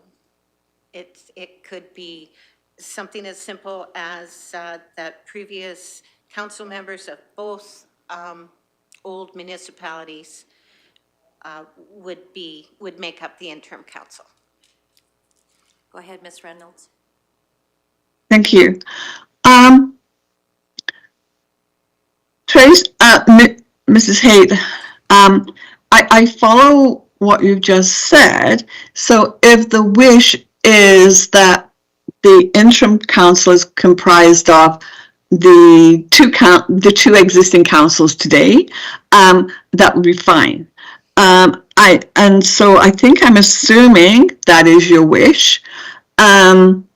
However, I'm wondering, I can tell you from a dissolution study, when a village dissolved into a county, just one councillor from the village was placed on that county council. It wasn't a new council, of course. They had one councillor as members, and so it does open up. If I'm assuming you've had many discussions that to have just one village councillor on this interim council may not be fair, and that may I ask you, what are you proposing at this time? What do you propose for the composition of that interim council? There has been some discussion, and as to have both councils represented in the interim council, or to have a different number, a smaller number of council members on the interim council, specifically not a full council from the village, perhaps 1, 2, 3 councillors would be on the interim council. That was also discussed too. And I'll defer to Chair Reeves-Swanson to fill in the blanks.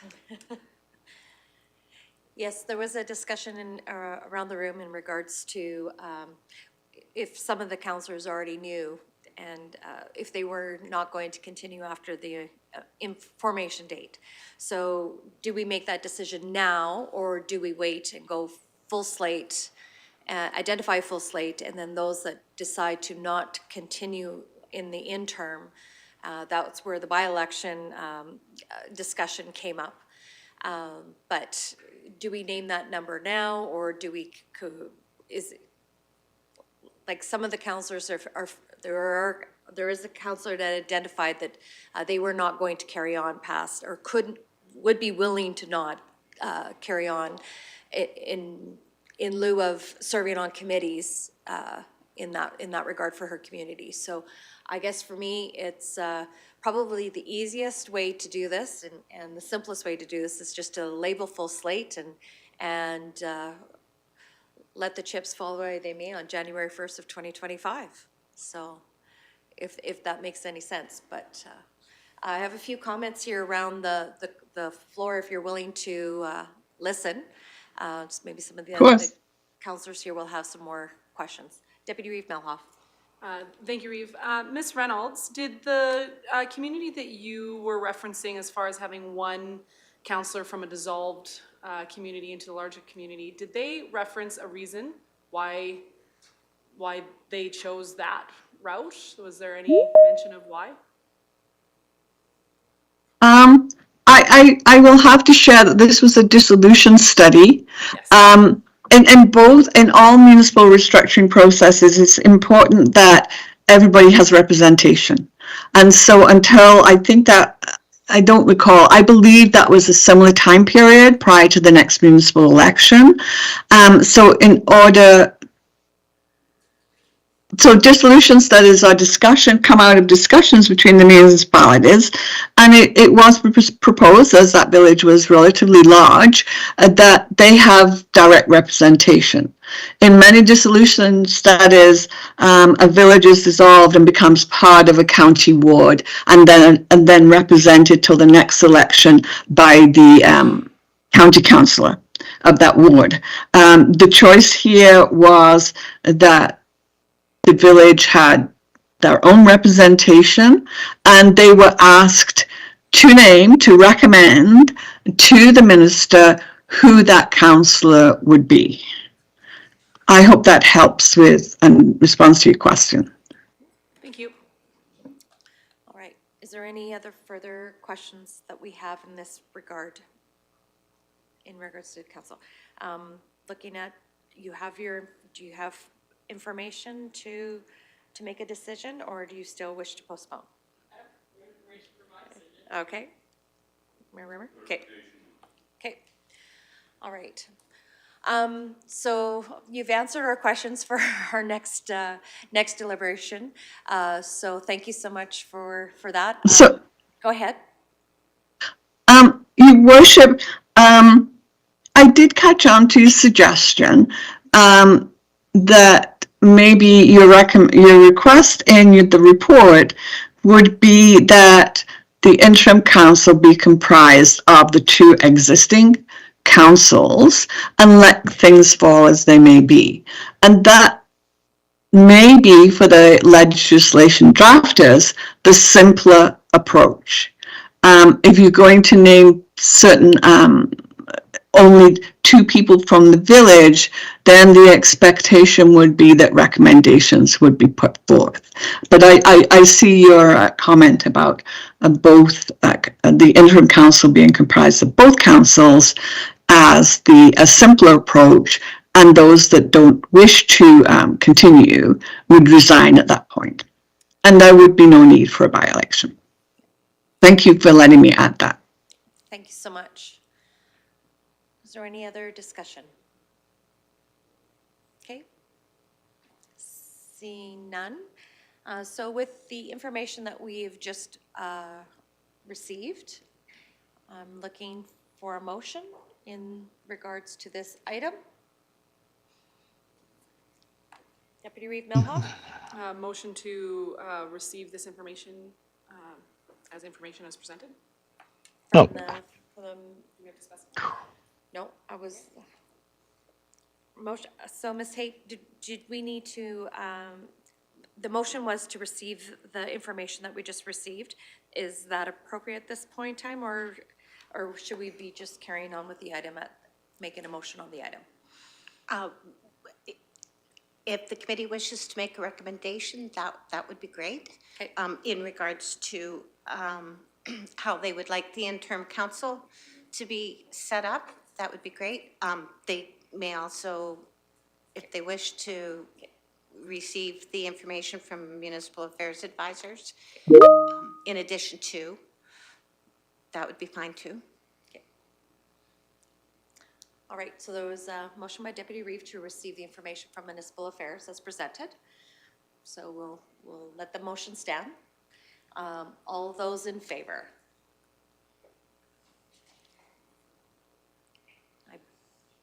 Barb say yes? Or not. Or not?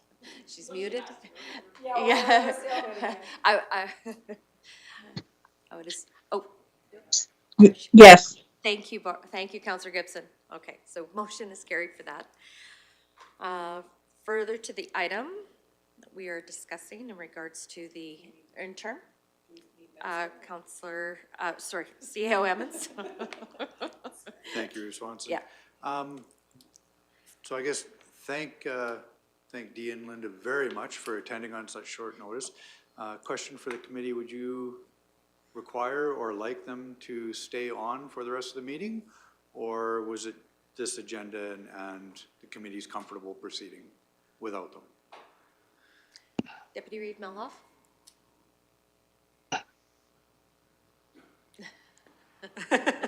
Thank you, Reeve. I personally am comfortable. I also know that they were able to attend on short notice, so should we come up against another contentious wall, perhaps we can reserve the right to call them back should we need their assistance again. Is that okay with you, Ms. Reynolds and Ms. DeVoe? Yes, that would be fine. I appreciate We're both working from home today, so we're pretty accessible. So thank you very much for calling us, and yes, we're here to help you if you need more assistance. Thank you so much. Thank you. Bye. We'll see you. Okay, so with that, Municipal Affairs, Councillor Nelson. I would like to make a motion, considering this and moving on, that we swear in all members of the participating municipalities to the new interim council. That is what I heard from, and that is what is written in paragraph 2. Okay. Motion to appoint all, agrees to the interim municipal interim council consisting of all members of both councils. All right. Any more discussion? Councillor Ratcliffe? Just a question, thank you, Reeve. Just a question on quorum. Is that defined as 2/3 of the active council, or is it a fixed number? It would be defined as 2/3 of the actual council. Okay. Yeah. Thank you.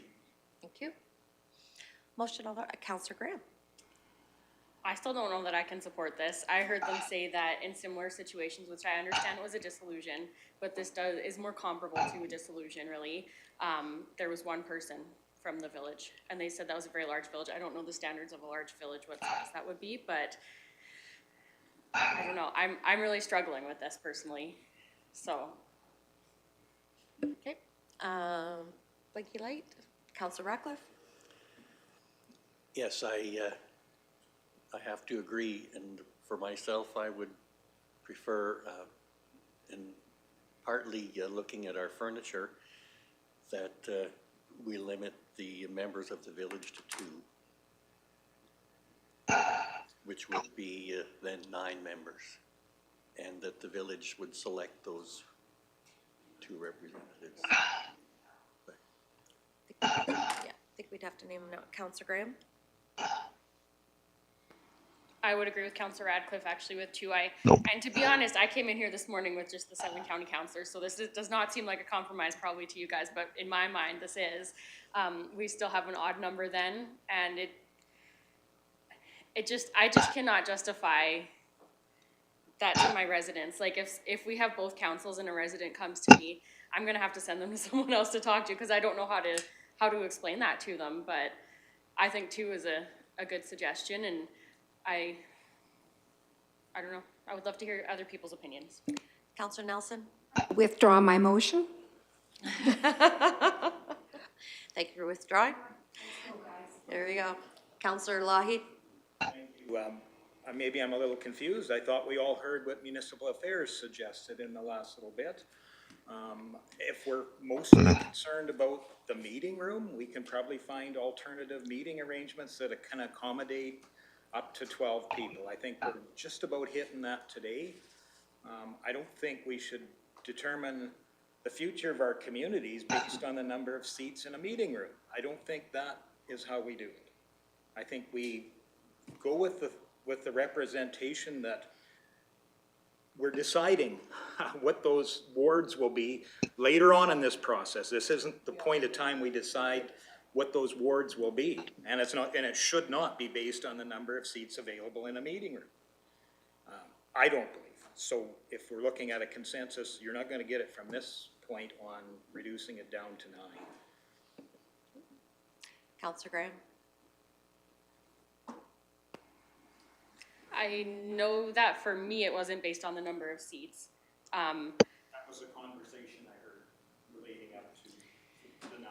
And I do believe as well that Municipal Affairs was making a recommendation on what they heard we were leaning toward. I don't think that was a recommendation overall. What I heard Municipal Affairs say that in similar situations, it was one councillor from the village, not the entire council in a large village. So I'm not disregarding what Municipal Affairs has said. Maybe we have different perceptions of what they said, but I believe that she was, we should have kept them on, I guess, but I think that her recommendation was kind of based on what she was hearing we were leaning toward. That's how I took it personally. Okay. Oh, okay. CEO, right, you're on. Oh, thank you. One of the sidebar issues with the village of Caroline right now is we have a municipal by-election slated for March 25th. And I think you really need to add that into your thoughts and process, okay? Appreciate that. And also, can somebody turn on the chat for me again? I'd appreciate that as well. Okay. I think that, Councillor Nelson, then I'll go to Councillor Lougheed. Sorry. Nope. Okay. Councillor Lougheed? I certainly don't want to throw grenades in the room here. What I heard with with the representation from Municipal Affairs, a number of examples of how these have been approached before. One example with reducing the number of councillors was with a dissolution. That's not the direction we're going here. A dissolution essentially means that you've got to find a change in how that representation has existed. She was using, many times referenced Black Diamond and Turner Valley in their amalgamation, that they chose to have representation from the full councils of each in their interim. And that's not where they're at now. That will be decided. The composition of that has been decided at a smaller amount, and we will put a suggestion or recommendation to the minister later on in this process of what we believe the eventual ward or representation will be. This is just for the interim part where we're trying to find common ground, to address issues that we think are going to be important, and be able to make decisions around operations in 2025, not the long-range vision for that community. So, and I really don't want us getting caught up, well, gee whiz, we got to be in one spot because we have the ability to live stream, or because the room typically has only held 7 councillors, can it possibly hold a few more? I think it can. I think maybe we'll choose a different venue for that. Well, that's not something we're deciding right at this moment. It's nice to have a discussion, but this is really just putting a number and a recommendation to the minister. Deputy Reeve Melhoff? Thank you, Reeve. Well, we did decide that this is the location for the municipal building. We have decided wards already. So those are things that aren't coming to be decided there. We decided those the last meeting, did we not? Yeah, we did, right? In respect with CAO Wright's comments regarding in March, they are having a by-election. Unless we go with the councils of the whole from both, we would have to table this decision until that person comes on board, because it would be not appropriate for us to pick members of Caroline to join our team if we don't know who all the members of the team are going to be. So I think that the only way forward is then either to table this conversation or to go forward with the councils of the whole and continue this process. Otherwise, we need to wait until after that by-election, because we can't pick. We don't even know who the whole team is. So I think the best course forward would be then to choose the whole. Councillor Lougheed, and then I'll move on to my left. Quite frankly, you can see where the complexities of this come up. We did give a municipal address. That never determined where you would actually hold the meetings. I can say that Clearwater County Council has had venues very much larger that allowed for 500 people or more within that. That's something that has to be decided at a local or a later point. I don't think that's what we're deciding here. We're just saying, is there going to, what's the representation of this interim council? Are we totally closing out one municipality in this? That's not fair. I think the representatives from Municipal Affairs said that, that's something they'd have to look deeply at if you weren't having that same organizational structure kind of flow through into an amalgamated structure within the process where you're going from 5 down to 1. Let's have a talk about that. That's different than bringing everybody that's been involved in this process together and keeping that true representative government concept as we move forward in an interim. It's not a forever, it's an interim. And it's something the minister will look at and decide too. Absolutely. Councillor Northcott, then I'll go to Councillor Ratcliffe. Alrighty. Yeah, for this item, I'd be comfortable with putting all members in there. So if the interim council consisting of all members, I mean, really, both municipalities are, like Mayor Rimmer had stated before, really family and friends of the whole community and really the region. There's accountability. We are going to hear from residents, whether residents live in the village of Caroline or Clearwater County. It's really the region. So I would be comfortable with the consisting of all members at this time. Councillor Ratcliffe? Yes, just to clarify, my comment about furniture was partly in jest, but really more around the idea of having a more manageable number in the chamber. Okay, thank you for the clarification. I know for myself, I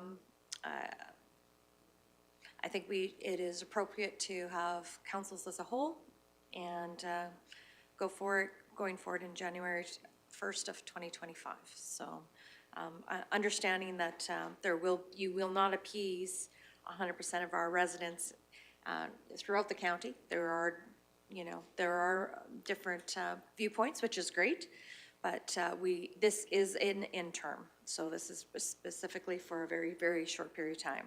We'll never have another interim, and I don't think the dynamics of the decision-making will really shift in a very short period of time. At least that's my hope. So with that. All right.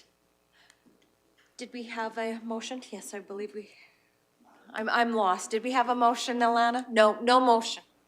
So no motion on the table. Go ahead, Councillor Nelson. I'll say this again, and I think this is where our news releases and our websites come in. That will help Councillor Graham to be able to explain to her community, this is just for now, till we get everything put in the pot. So my motion is swear in all members of the participating municipalities to the new interim council. And that is what I heard the lady say. Thank you. Thank you for that. Deputy Reeve Milhoff. Thank you, Reeve. Do we need a subsequent motion saying within a certain number of days after the formation of the new municipality, an organizational meeting will be called? Recommended. Because I think, based on what I heard, is that if this group's report back to the minister can be as specific about the wishes of the interim council and the new municipality as a whole, the easier I believe she said legislative writers will have at making our wishes come to fruition. So should that be included in the current motion, or can that be a subsequent follow-up motion? And my second question would be actually to Councillor Graham, that how she feels about the discussion that we've had around the table, because I would be remiss if I didn't say that I have very similar feelings, but I'm hopeful that we can go forward as a group and as a team together for the betterment of the community. But I definitely have trepidation as well. Ms. Haight? To answer your question, the motion from Councillor Nelson could be amended, or a subsequent motion could follow. That would probably be the simplest. And yes, definitely, the more specific requests or recommendations that the committee has, probably the better, to help the minister come to his conclusions in the final report. And if I could just note that if the recommendation have wording that's reflective of the committee agreeing to an interim council consisting of, and I believe it's councils of the whole from both existing municipalities, something along that wording would be probably the best wording for that motion, along with swearing in with the Okay. So Councillor Nelson, would you accept a friendly amendment to your motion then in regards to the wording that has been recommended by administration? Administration would like me to more closely align with the staff recommendation? Well, in addition to, okay, your wording, but have wording in there that the committee agrees. Okay. So I will add it to swearing in all members of the participating municipalities to the new interim council. The names and positions of the interim council members should be identified for the time period between the effective date of formation of the next general municipal election or a midterm first election.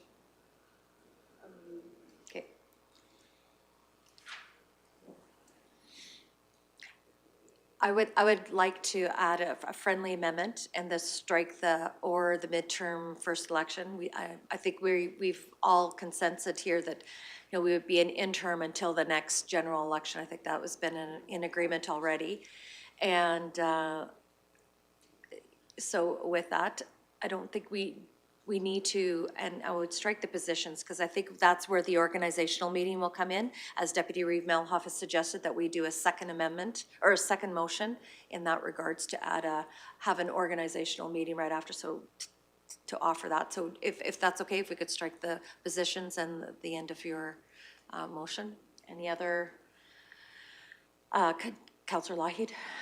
Thank you, and perhaps I should have apologized to council. I may have misinterpreted some of the discussion earlier around the numbers that sit around the table. Perhaps there were a number of Clearwater County councilors that are willing to step down to make it an equal number of representation, like a true amalgamation would be of equals.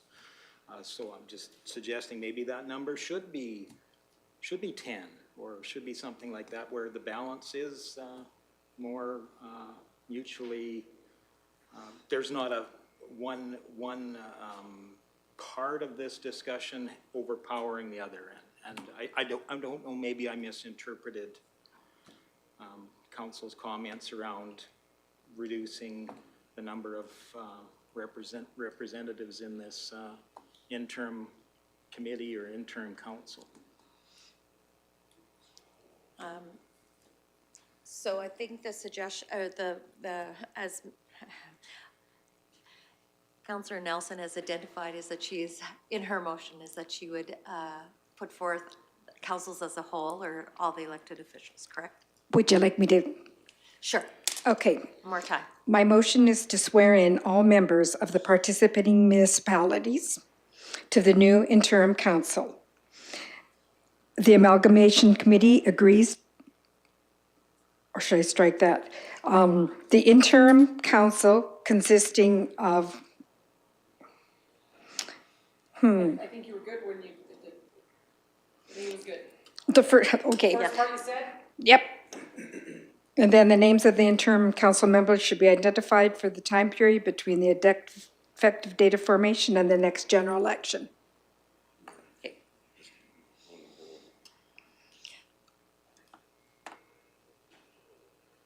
That is the motion that is set before us. Any further discussion on the motion? Councillor Graham? I still completely disagree with it. I also recognize that the reason that we we have to agree on everything is because we have more councillors on this side than for the Village of Caroline. Maybe on the new council, we could do the same sort of a thing. I don't know, we'll see, because Caroline will have so much more representation. And because of that, because my councillors don't have the same perspective as me, I will vote in favor of this. It could affect how I vote in the end, because I strongly disagree with this. But so that we can move on, and recognizing why this committee is set up how it is, I will vote in favor, but I still completely disagree with it. All right. Are there any comments online? Nope, not seeing any. Deputy Reeve Melhoff. Thank you, Reeve. I would really like to find a way to make my teammate more comfortable. Because in the end, you're on my team. No offense. You're like, Councillor Graham is currently my teammate, and I want to make my teammate feel comfortable. So I would really like to dig into this and find out if we can come to a solution. Because my teammate. Councillor Graham? My solution would be from the village to be on the new council, but I don't think that we're gonna get support on that anyways, so I'll vote in favor moving forward. I disagree with it, and that's out there now, so that's where So I'm at. I would also offer too that this is a recommendation to the minister at this point in time. This will be a report that will come out to our residents through, they will see it as well, right? So they will see the report that goes to Municipal Affairs. We'll have some feedback from that in the come after it's, after we forward it to the minister, so you'll have an opportunity to engage with your residents again. And I would also offer there will be motions after this report is made too, that has to go to, like, for individual councillors, or individual councils, correct? The village will have to vote on the report, as well as we will have to vote on the report. So I would imagine there's a lot of consensus.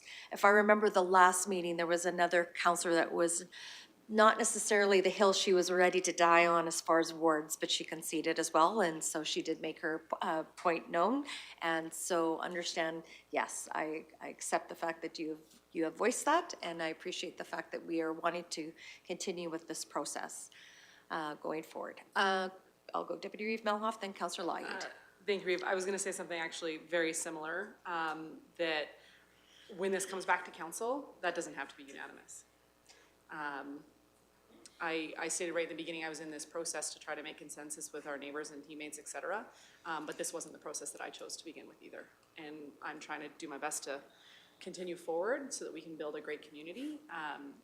But there's gonna be things that we're not always gonna be on the same side of, and this will come back to our council table where consensus won't be needed.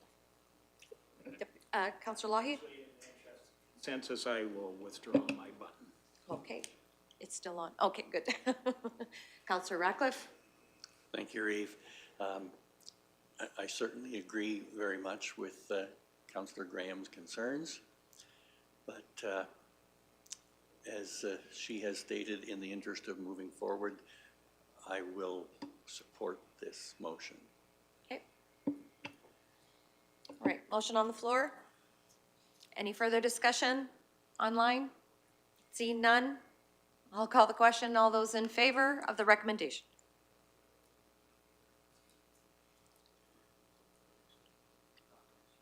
I'm just waiting for Councillor Gibson. Her hand's up? Yep, good, thanks. Now we see it. Perfect. All right, motion is carried. All right, we are going to take a lunch break now. Okay, we're going to break for lunch, and we'll be back at 1 o'clock.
and welcome back to our Amalgamation Council's Committee of a Whole.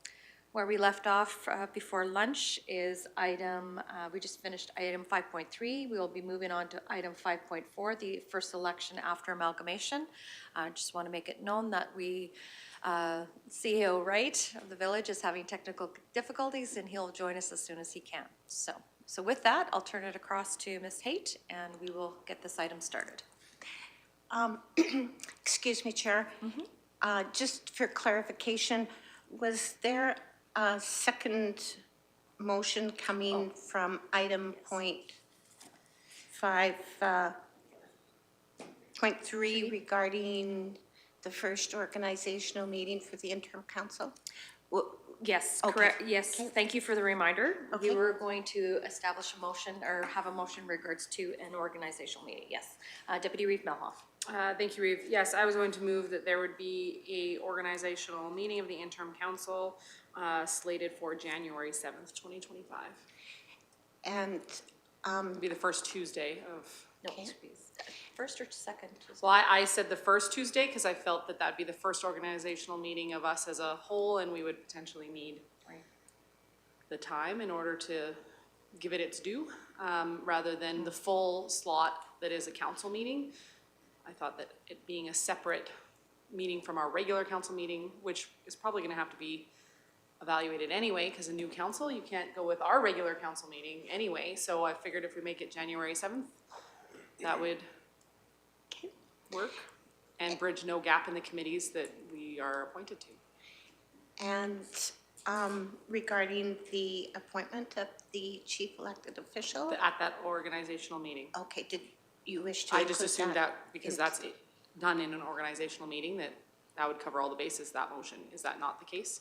Does it need to be stated specifically? If you just wanted to specifically mention that for the report in the motion or in the recommendation, have the recommendation referred to that, and that the chief elected official is appointed by the council. Okay, that on January 7th, 2025, we respectfully request the order in council to state that January 7th, 2025 would be the first organizational meeting of the interim council of the new municipality of Clearwater County, and a chief elected official will be chosen, as well as the rest of the committees and boards will be appointed to. Does it cover all the bases? Thank you.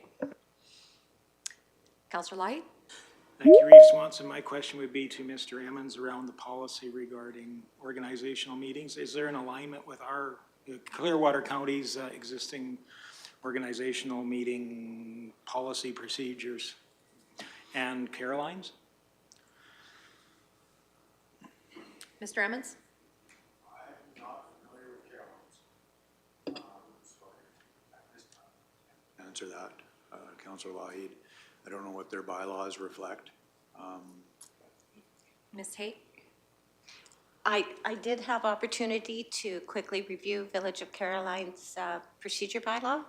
And yes, it is closely aligned as, and it covers all the legislative points for organizational meeting. And they also appoint, like the council appoints their chief elected official amongst themselves, rather than having it elected by the constituents. So yes, it is, with my review, I would say that yes, it is closely aligned. Subsequent? Yes, so then. At this point in time, there would be no need to identify additional items around that organizational meeting? Not that I am aware of at this time, no. Okay. Thank you. So a motion on the floor for the organizational meeting to be January 7th, 2025, with the appointment of the chief elected official by the interim council at that point. And committees. All right, that's the motion on the floor. Any further discussion? If not, I'll call the question. All those in favor? Just waiting for Councillor Gibson. Her hand's up. Perfect. So carried unanimously. All right. So now moving on to item 5.4. I'll turn it back up to Ms. Haight. I think this item is regarding first election after amalgamation, but after speaking with municipal affairs advisors and the discussion regarding interim council, I would recommend that a first election is not required for this amalgamation. Let's turn the floor for discussion. Councillor Ratcliffe? I would make the motion that the amalgamation committee agrees to recommend that a first election after amalgamation is not required. Any discussion on the motion? Seeing none? No lights? No hands? All right, Councillor Lougheed? And I'm just trying to see for clarity to the public, would it not be worthwhile to mention that it would take place with the general election in the fall as a first, because it's not that there's not going to be a first election date, it just happens to coincide with the fall general election. Yes, I believe that is for clarity, so maybe amend your motion to include that, Councillor Ratcliffe. Would that be a friendly amendment? So, friendly amendment accepted to include that information. Thank you for bringing that up, Councillor Lougheed. Anything further as far as other discussion on the motion? Seeing none, I'll call the question. All those in favor? I'm looking for that. And it is carried. Thank you. Now moving on to item 5.5, general municipal election. Ms. Haight. So the committee's already discussed the formation date, interim council, and at this point, administration is not seeing any conflicts with the timing of the election-related bylaws and resolutions that have to be passed with the general municipal election taking place in October. So administration doesn't feel that there would be any need to adjust any kind of timeline for the municipal general election. And this would mean, like, if there was some type of conflict, or if there was an impact, the minister by ministerial order could change the date of the general municipal election for the new municipality only. But administration doesn't feel that that would be necessary, that all timelines would be met as far as the required, or any bylaws required to be passed. There is a list of bylaws that should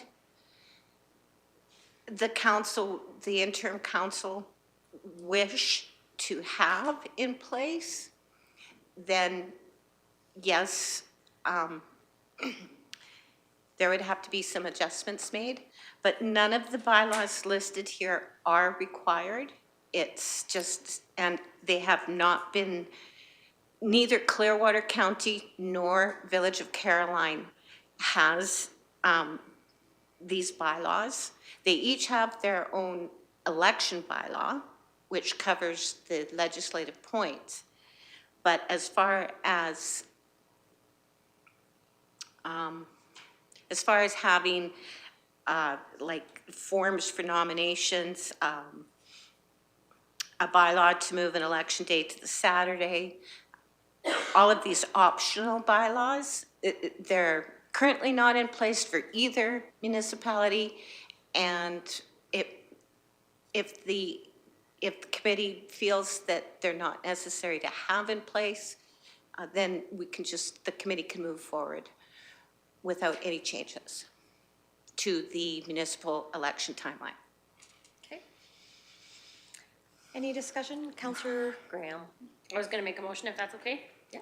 I would like to make a motion that the amalgamation committee agrees to the timeline for the desired formation and no change to the 2025 general municipal election timeline is required. Thank you. Discussion on the motion.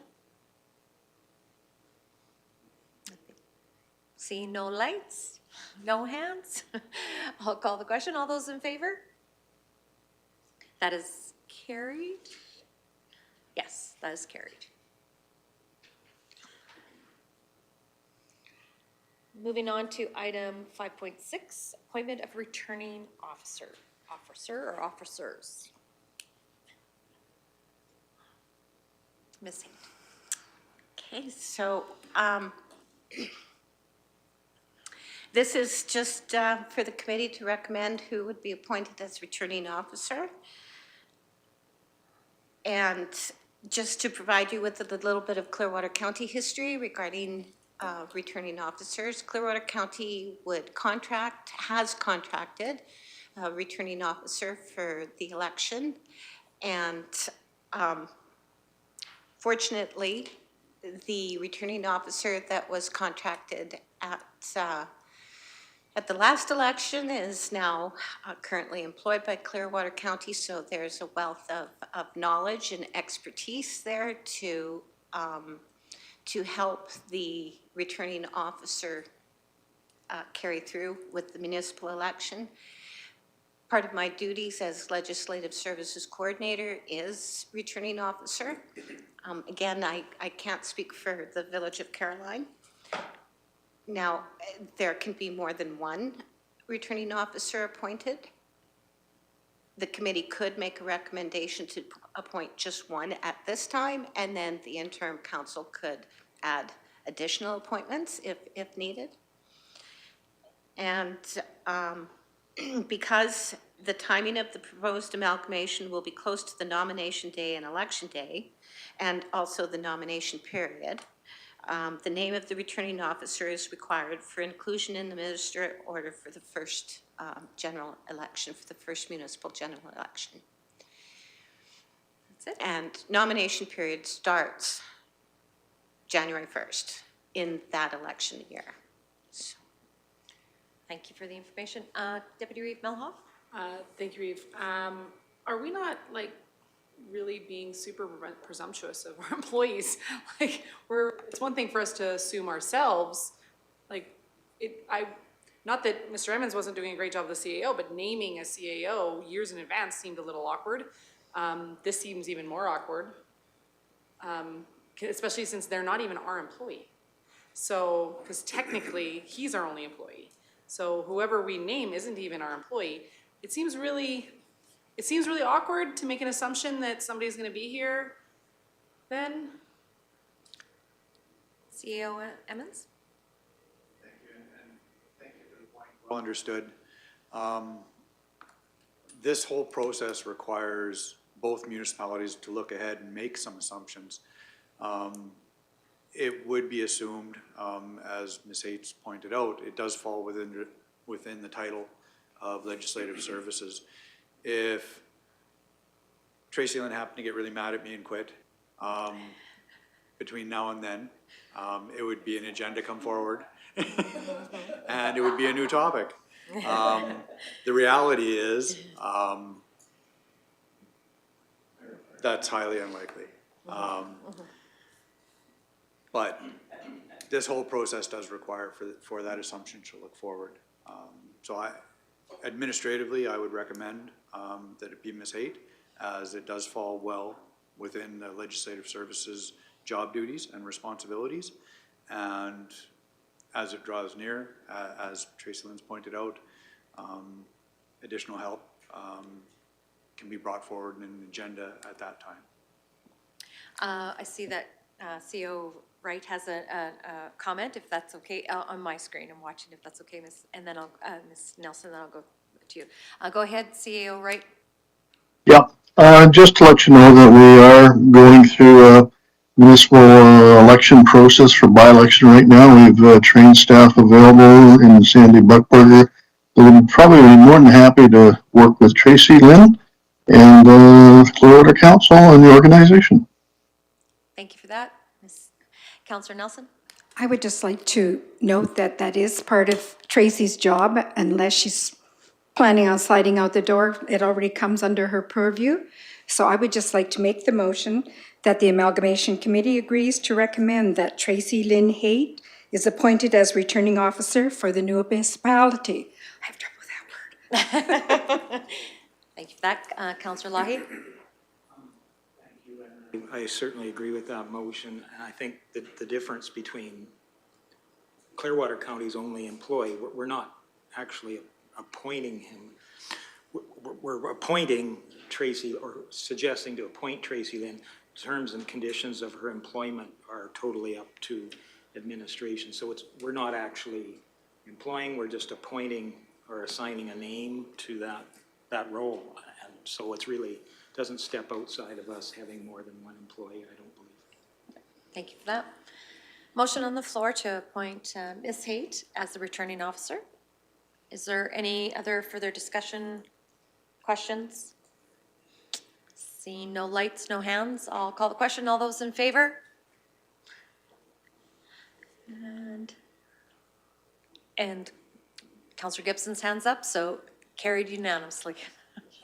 Oh, sorry. Who had a opposed? Sorry. Okay, one opposed. Okay. Not carried unanimously. I'll retract that. So anyways, Councillor Ratcliffe, this is your hill? I voted You voted yes? no. You voted no. So this is your hill. So it's what I'm saying. So we need a unanimous? You need a unanimous? We need a unanimous. In that case, I wish to change my vote to make this unanimous. Okay, thank you for that. So, as noted,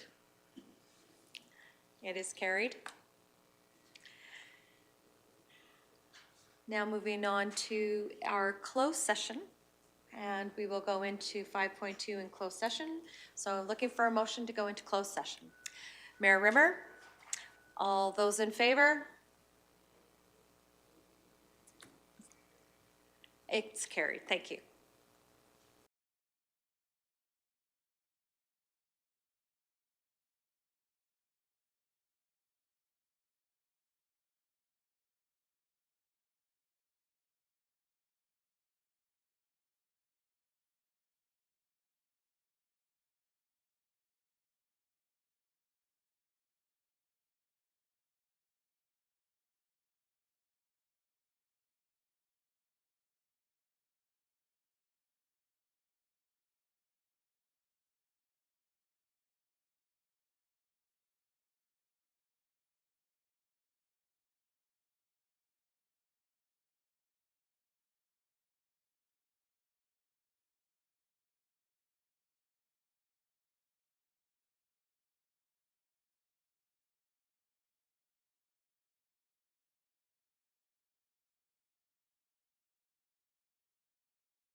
and welcome back. We have just come out of our closed session and discussion of 5.2 under the FOIP section 21. As per the discussion, we have to have, there is a staff recommendation that is before us, and looking for any motion coming out of that, this closed session in regards to item 5.2. Councillor Graham. I would like to make a motion that the Amalgamation Committee agrees to the Human Resources Change Management Plan as amended with the removal of number 2 for integrating existing Village of Caroline employees into the new municipality. Motion before us. Any discussion or questions of administration? Councillor Nelson. Thank you very much for allowing the Village of Caroline and our human resources to deal with our employees. Thank you very much. Thank you. Looking at the no further hands or lights, I will call the question of the motion. Are all those in favor? It is carried. Thank you very much. I see the hand on Councillor Gibson online, so. All right, so moving on, we have one more item, which is adjournment, and then we carry on tomorrow. Mayor Rimmer, would you like to? I will make the motion that we conclude this fine and wonderful discussion of the committee today. Thank you. And thank you very much for your hospitality, and we'll see you tomorrow. And we'll see you tomorrow. Thank you very much. All those in favor of adjournment? That's carried. Thank you so much. Talk to you tomorrow.